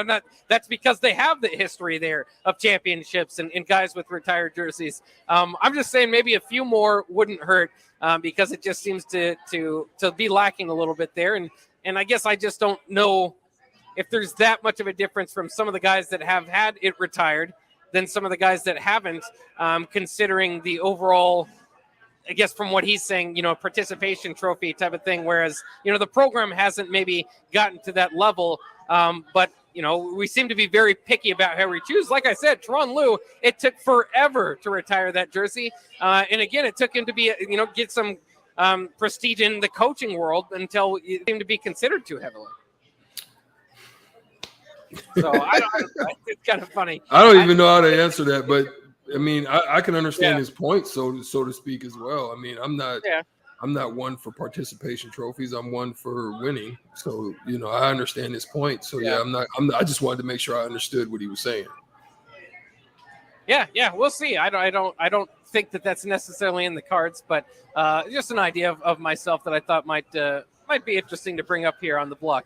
Let's update you guys on the scores real quick. Gonzaga has now put some space between them and Georgia State as of right now, 72-58. They're on top. About 7 minutes to go in the second half there. As I was saying, North Carolina, the Tar Heels, with a big lead over Marquette, 83-53. So I guess the only question there is how many points are they going to score? For what it's worth in these games, some guys have popped up. Drew Timme has 28 points and 13 rebounds for Gonzaga. And Brady Manick, the Oklahoma transfer, 28 points, 9 rebounds for the Tar Heels. So some guys starting to show out there in the tournament as well. We're live at Buffalo Wings and Rings at 68th and 0. We'll be out here until 6. We'll be out here all day again tomorrow, 11 to 6. So come watch all the games with us today and tomorrow. Green beers today for St. Patrick's Day. We're also giving out prizes at the top of every hour. No purchase necessary. Anyone who stops by will get a raffle ticket whenever they sit down. Of course, there's great food and beer out here, so come party with us as we dance, as we all dance in March here with our March Mayhem event out here at Buffalo Wings and Rings. We'll take a quick break. When we come back, we will jump into the NFL talk. I've been teasing it for a while, but I get sidetracked by some Husker stuff once in a while. We'll get into the awkward situation that is the Cleveland Browns. I'm not sure who their quarterback is going to be. I don't even know if they have a plan at this point because they seem to have upset their starting quarterback in Baker Mayfield. He asked for a trade. They're saying no. They're out of the Deshaun Watson sweepstakes. We'll break it all down next year on the block on 93.7 The Ticket, live from Buffalo Wings and Rings at 68th and 0. You're listening to coverage of the NCAA tournament live from Buffalo Wings and Rings at 68th and 0 on 93.7 The Ticket and theticketfm.com. This is your high school minute. With your Southeast Community College High School Minute, I'm Harrison Arns. State basketball has concluded, and here are your winners for girls and boys. For the girls, in Class A, number 2 Fremont won over number 5 Lincoln Southwest. In Class B, number 1 Elkhorn North won over number 2 Scott Catholic. In Class C1, number 1 Lincoln Lutheran just fell short against number 2 Northland Central, 31-35. For the boys, Miller North is your Class A champions after a win over number 2 Bellevue West, 67-57. In Class B, number 2 Roncalli Catholic won its championship over number 1 Scott Catholic, 52-37. In Class C1, Cale Jacobson from number 2 Ashland Greenwood continued his great tournament run. Ashland Greenwood took home the championship on a buzzer beater corner 3 by Evan Shepard, assisted by Cale Jacobson. They would win over Auburn, 36-33. In Class D2, number 6 Parkview Christian won over number 1 St. Mary's in the title game. This has been your High School Minute, sponsored by Southeast Community College, with locations in Lincoln, Beatrice, and Milford. Learn more today at southeast.edu. Winter is upon us. Is your home prepared? If your furnace isn't keeping up or you've thought about replacing it, John Henry's has a new year, new unit special. When you purchase a select heating and cooling system from John Henry's, we will give you the furnace for free. There are also equipment and LES rebates up to an additional $850. This offer expires February 28th, so don't miss out. Find out more at jhlincoln.com or give John Henry's a call or text today. 435-5555. The middle of March is here, and you know what that means. It's time to get to Buffalo Wings and Rings at 68th and 0 for our yearly party for the first 2 days of the NCAA tournament. Join us this Thursday and Friday for beer, food, basketball, great prizes, and sports talk. We'll be on location both days from 11 a.m. to 6 p.m., and the first 64 people to stop by on Thursday get a draw for a ping pong ball with a team and the tourney on it that can lead to great prizes if that team makes the Final Four. It's March Mayhem with 93.7 The Ticket this Thursday and Friday at Buffalo Wings and Rings, 68th and 0. Herrick Services takes this time to wish everyone a happy and healthy St. Patrick's Day celebration. We are thankful for the ability to celebrate this year with friends and family as we move past the rough times from the pandemic. This important message comes to you from Bart, Mike, and the folks at Herrick Services, your vending specialists here in Lincoln. Their quality service and expertise has earned them a fine reputation. That's Herrick Services, on the air because they care. Here's to days spent roaming, and to sleeping beneath the stars, to casting another line and letting time float by. From Shadron State Park to Indian Cave State Park and every recreation area, historical, and state park in between. Here's to your adventures, your memories, Here's to 100 years of your Nebraska State Parks. Plan your next trip today at nebraskaparks100.org. Sponsored by Nebraska Game and Parks. Aired with the Nebraska Broadcasters Association and this station. Every time the back door closes, it creaks and reminds me of how I used to go out back for cigarettes 3 times a day, when I was stressed, when I was hungry, when I was bored. Then I think of how the stale taste lingered in my mouth, and I reach into my purse and pop a stick of gum. And the craving is gone. Call the Nebraska Tobacco Quit Line, 1-800-QUIT NOW, 1-800-784-8669. Paid for by Tobacco Free Nebraska. Aired with the Nebraska Broadcasters Association and this station. Are you ready for $0 cost individual employee health insurance? How about company paid life insurance for you and your family? What about on-the-job paid training? Become part of the Landmark difference today. Join Landmark Implement, your local John Deere dealer, at our upcoming career fair. Chat one-on-one with our team to hear what it's really like to work with us. Career fairs will be held at Landmark locations, March 8th in Lexington, March 10th in Kearney, March 22nd in Beatrice, and March 24th in Hastings. See more details at www.landmark.careers. You hear that? That's the sound of extremely tender and delicious beef from certified Piedmontese. Prime grade tenderness with a fraction of the fat and calories of normal beef. It's Nebraska-raised product and the official beef of Nebraska Athletics. Change the way you buy beef today at the Mercado by Certified Piedmontese, just north of 84th and Havelock, or at cpmercado.com. Today on Hey Culligan, why Dicen que si no sabes de aquí dominando, pues nada. stinks? Ooh, nada. They won't hit the shower. Skin all dry and itchy. Coach, it sounds like your guys have been hit hard by hard water. You kidding me? Hard water? Yep, so let's call an audible in the form of one Culligan Smart High-Efficiency Water Softener to get the smooth back in their skin and the stink out of your team. Okay, Culligan, I'm putting you in. Coach, we're already on the way. Go to CulliganLincoln.com and schedule your free water test today. Lincoln's best place to meet, eat, and compete. Sun Valley Lanes and Games is now offering spring sand volleyball leagues. Sand volleyball leagues are 9 weeks long beginning April 3rd. Registration's available online at sunvalleylanes.com. Use the promo code 93.7 to save 5%. That's sunvalleylanes.com, promo code 93.7. Volleyball not your thing? They also offer fun cornhole and bowling leagues. Visit sunvalleylanes.com for complete details. Lincoln's best place to meet, eat, and compete. Sun Valley. You're listening to coverage of the NCAA tournament live from Buffalo Wings and Rings at 68th and 0 on 93.7 The Ticket and theticketfm.com. Back to On the Block with Strick Bock on 93.7 The Ticket and theticketfm.com. Beers are being handed out here at Buffalo Wings and Rings at 68th and 0. As I also have some folks behind me filling out the brackets there. As turning up the winners, Iowa lost, so Sorensen's yelling Iowa sucks.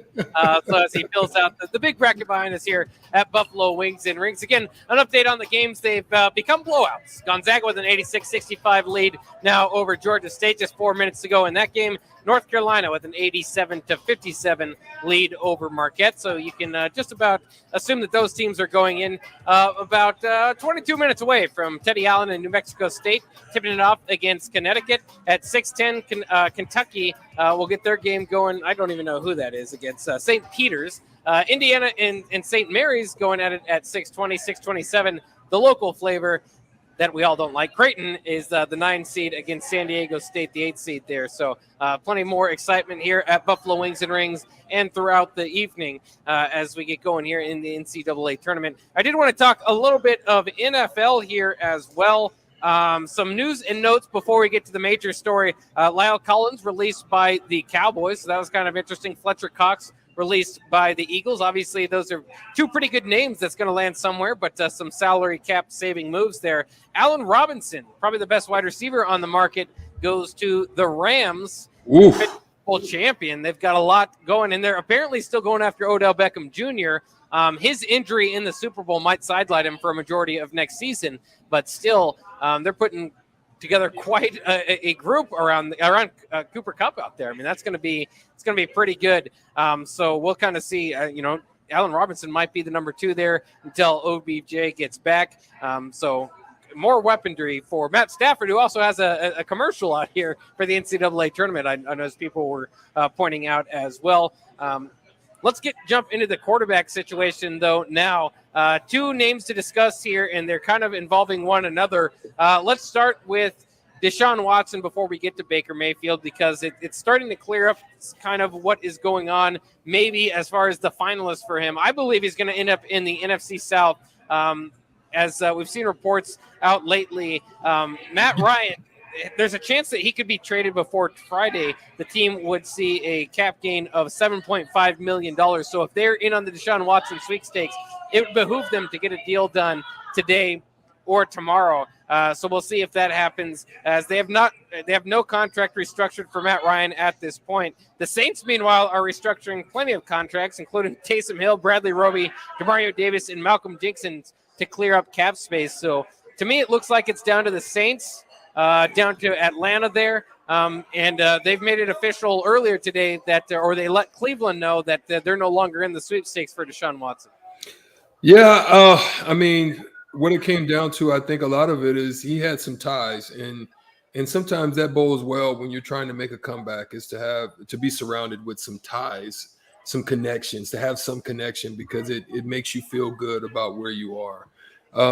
Obviously, he grew up watching a young Michael Vick do his thing and take the Atlanta Falcons to the Super Bowl. So that is something that, I'm sure is in the back of his mind, watching the Falcons, kind of become very mediocre,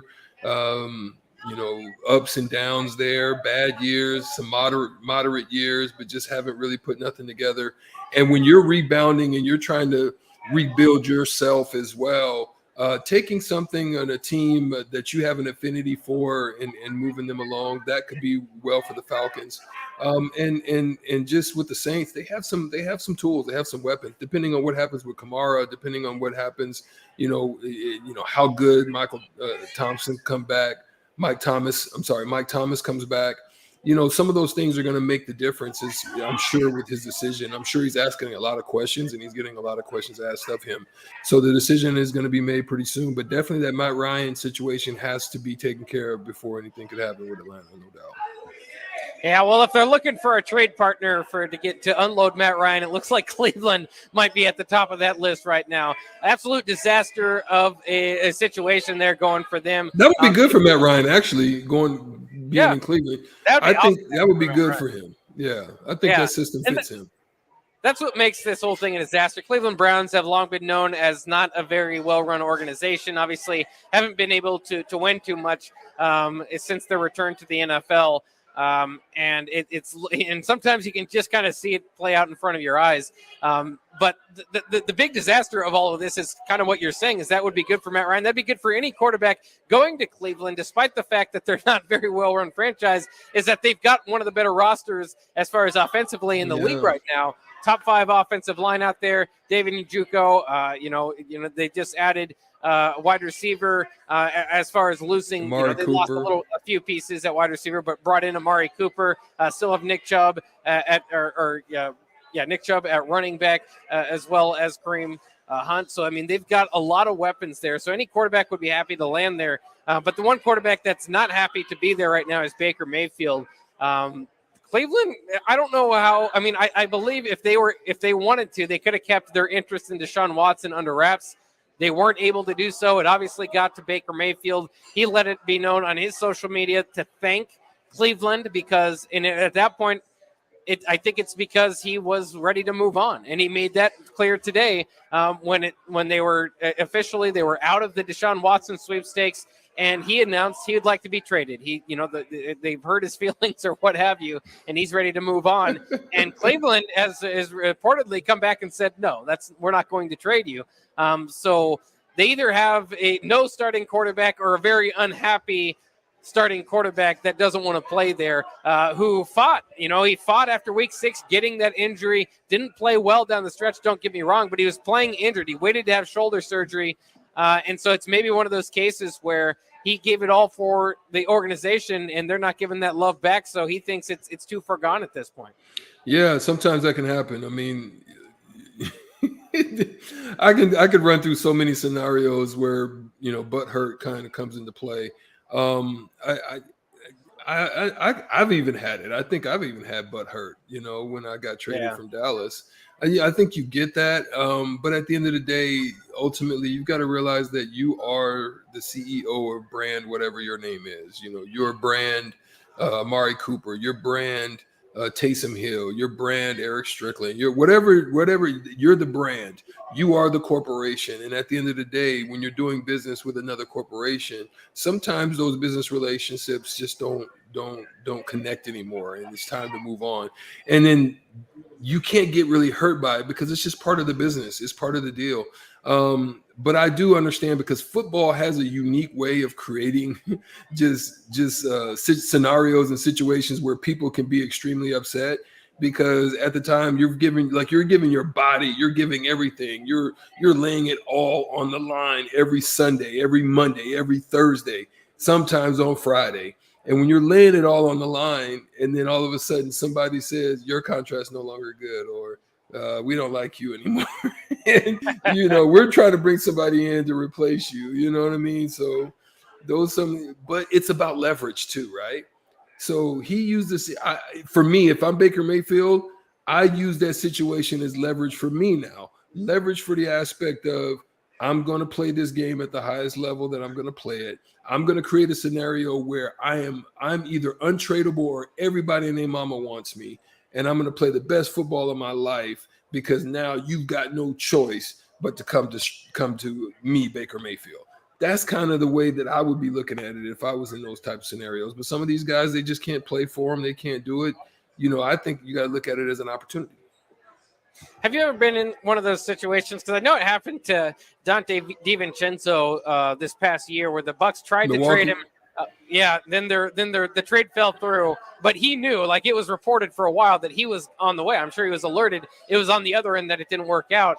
And then he played a half a season for him before they traded him at the trade deadline.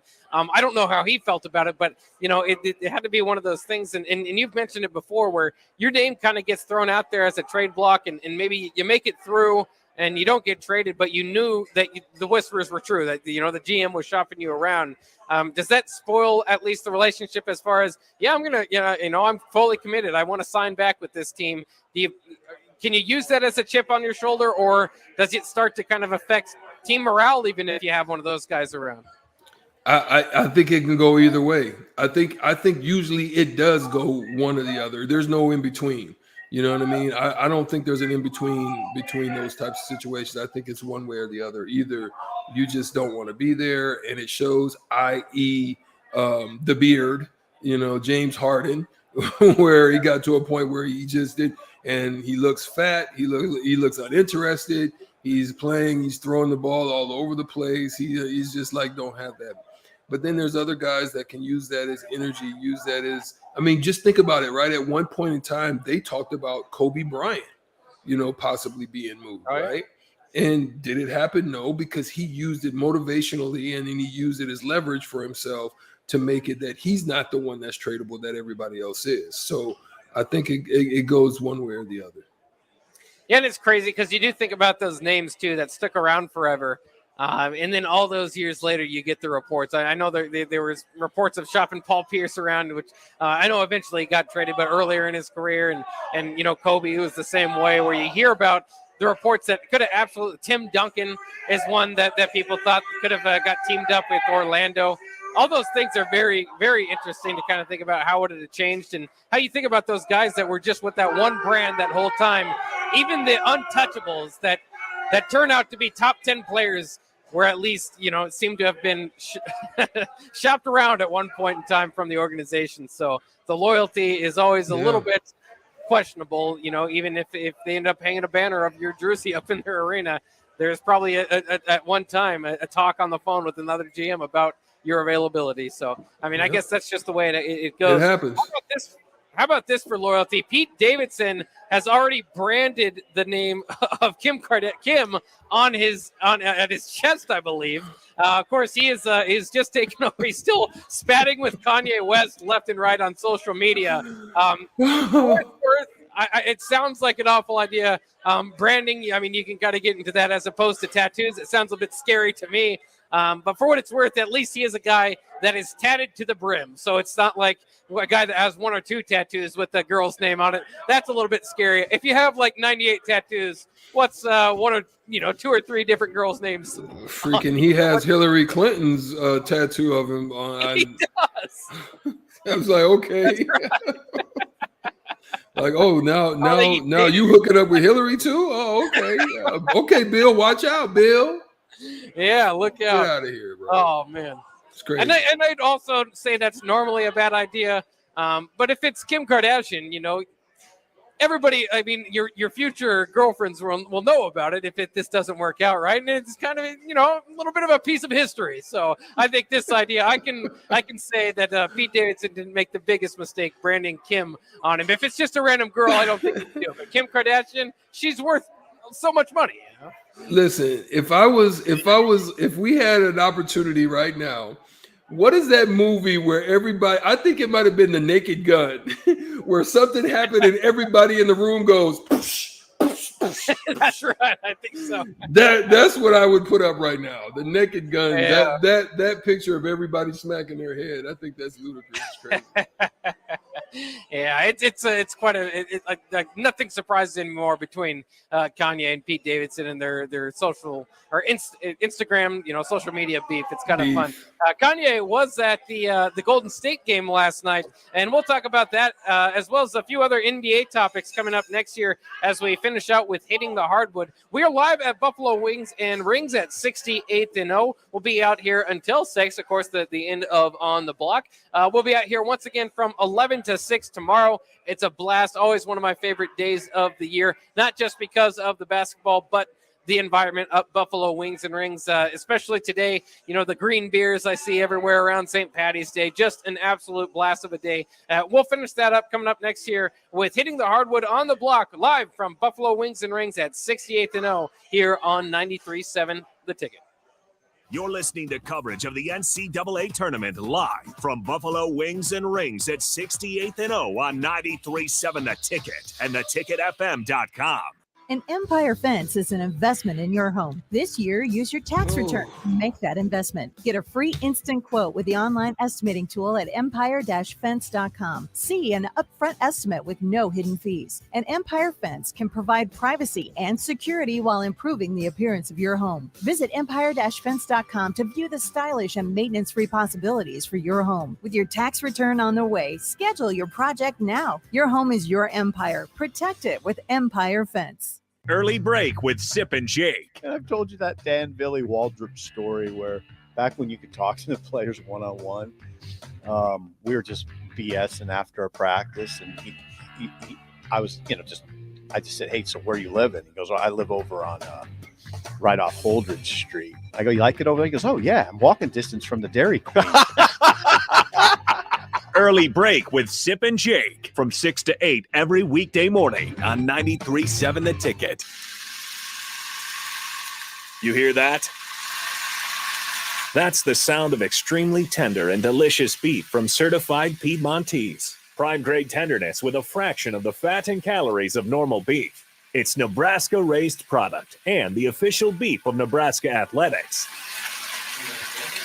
Change the way you buy beef today at the Mercado by Certified Piedmontese, just north of 84th and Havelock, or at cpmercado.com. The Cash Blast promotion from the Nebraska Lottery is back. Until April 12th, when you buy a 2x2 ticket and enter the voucher number online, you could win a $5,000 or $500 cash prize. And if your winning voucher is from a 7-day draw 2x2 ticket, your cash prize is doubled. There will be 7 weekly drawings and 14 total winners in the Cash Blast promotion. Cash Blast from the Nebraska Lottery. You can win $5,000 or $500. Promotion ends April 12, 2022. 2x2 top prize odds, 1 in 105,000.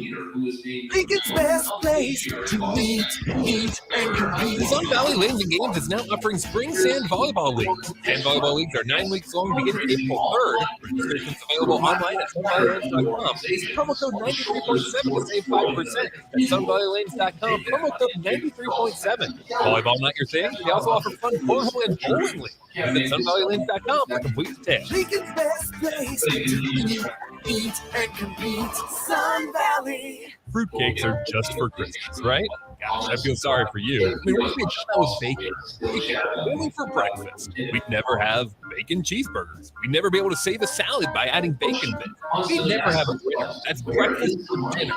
Don't limit yourself. Fruitcakes for St. Patrick's Day. Fruitcakes for graduation. Fruitcakes for Thursday. Beatrice Bakery and Grandma's Fruitcakes are perfect for every occasion. Check them out in downtown Beatrice or online at beatricebakery.com. Welcome to our world of yum.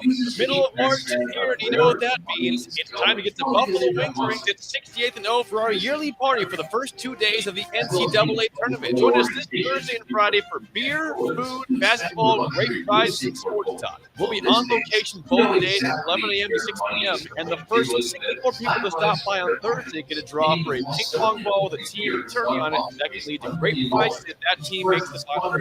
It's March Mayhem with 93.7 tickets this Thursday and Friday at Buffalo Wings Rings from 68th and O. 2022 is all about staying well.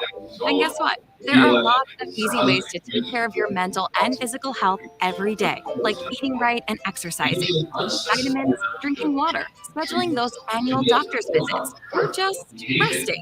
That's right, even a quick nap counts. Because let's be honest, these days we could all use a little more wellness in our lives. So stay well, Nebraska. For more ways you can stay healthy, visit staywellnebraska.com. 93.7 The Ticket, Fox, KFXL weather, sponsored by John Henry's Plumbing, Heating, and Air Conditioning. Cloudy, cooler, windy conditions here for our St. Patrick's Day. We'll top out near 49 with a north-northeast wind gusting 20 to 25. Towards this evening, a chance of light rain moving into the region, and overnight, that rain could mix over with a little bit of snow, over around 33. Gradually clearing tomorrow with a high of 53. I'm meteorologist Tim Wright for 93.7 The Ticket and theticketfm.com. The captain, Vershawn Jackson. My hardest job is to know how to win and how to lose and be able to. Well, I think that's also good because adversity is a great teacher. Usually when you're winning, you're not going to change much. When you really encounter adversity, then everything's on the table. You begin to really examine your life and examine what you've been doing, that you haven't been doing, and that's when the most meaningful changes occur. Weekdays from 11 to 2 on 93.7 The Ticket and theticketfm.com. You're listening to coverage of the NCAA tournament live from Buffalo Wings and Rings at 68th and O on 93.7 The Ticket and theticketfm.com. Back to On the Block with Strick Bock on 93.7 The Ticket and theticketfm.com.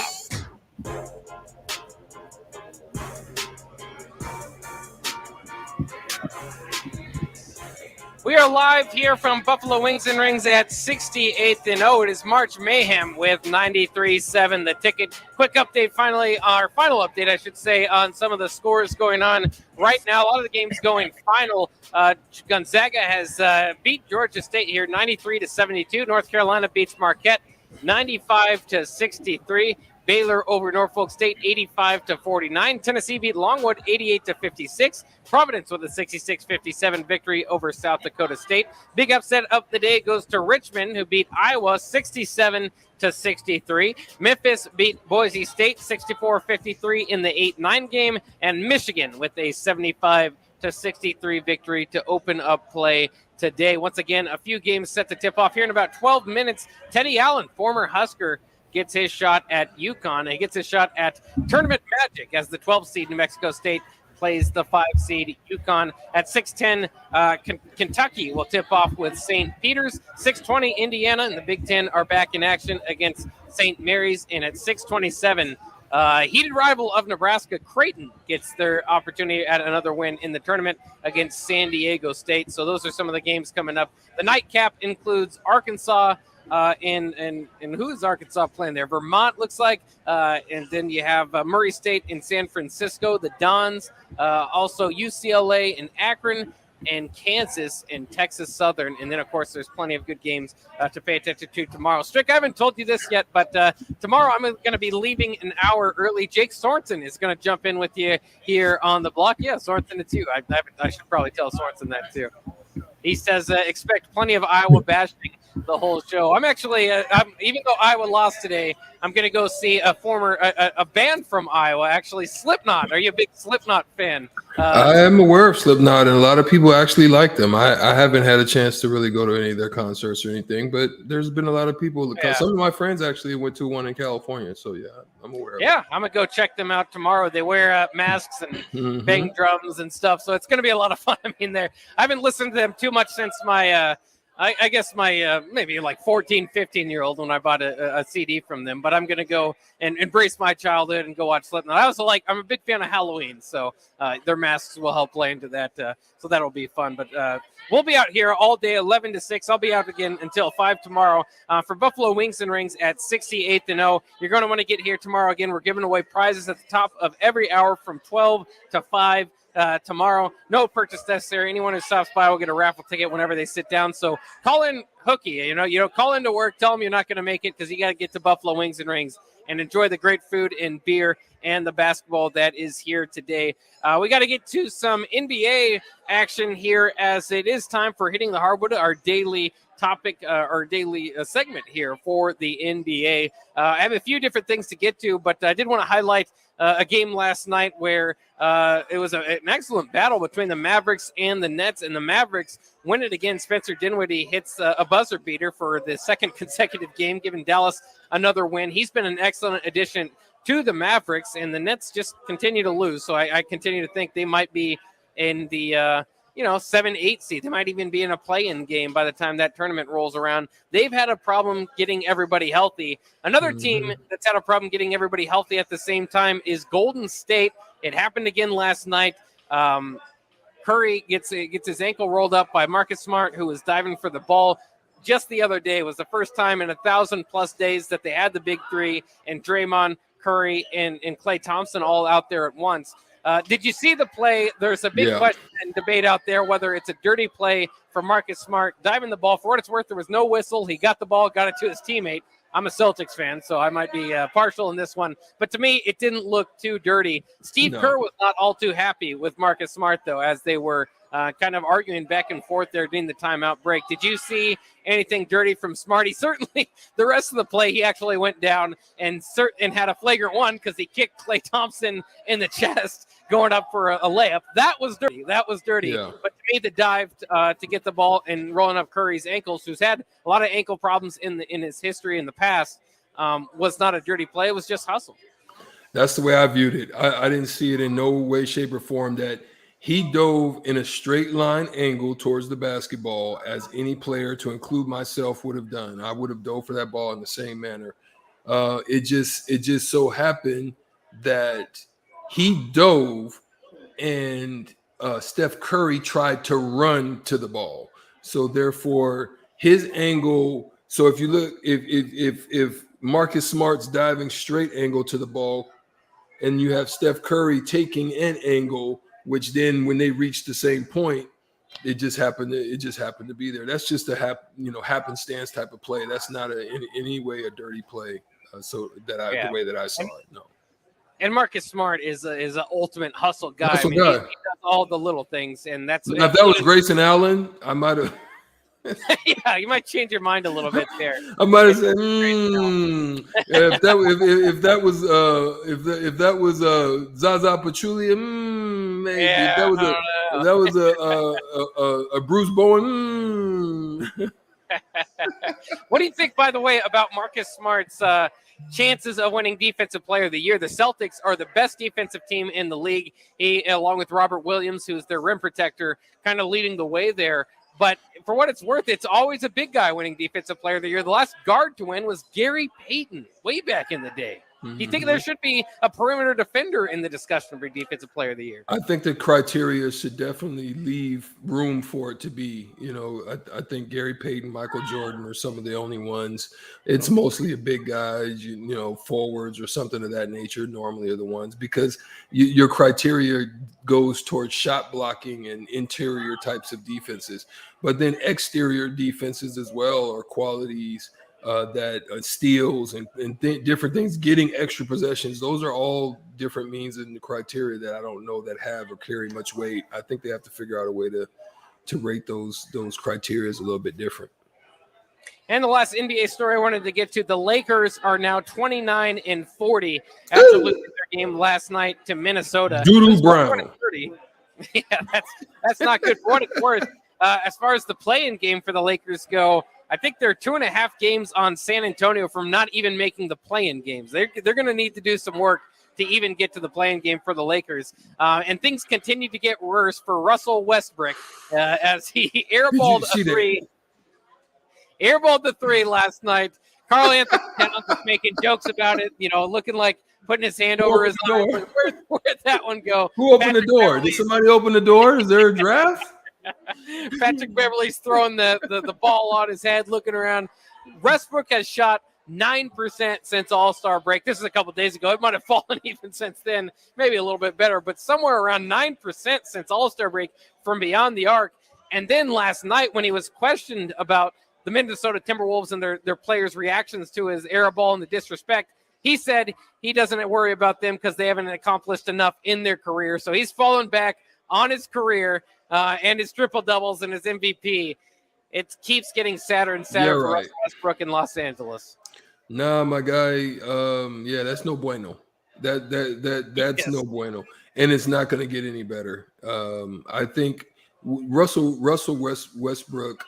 He relies so heavily on his athleticism, and once that begins to wane, he doesn't have much to fall back on. The reason being is because he was a turnover machine when he was at his best. A lot of the things are just basically heightened to another level just because he's waning in his athleticism. He was able to overcome a lot of that because of his athleticism.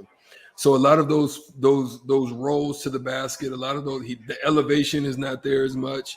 They're coming up short. They're rolling off the plays. His jumper was never very good. It just his athleticism. He was very streaky, allowed him to be able to make shots. But yeah, Russell Westbrook, I think he's done easy.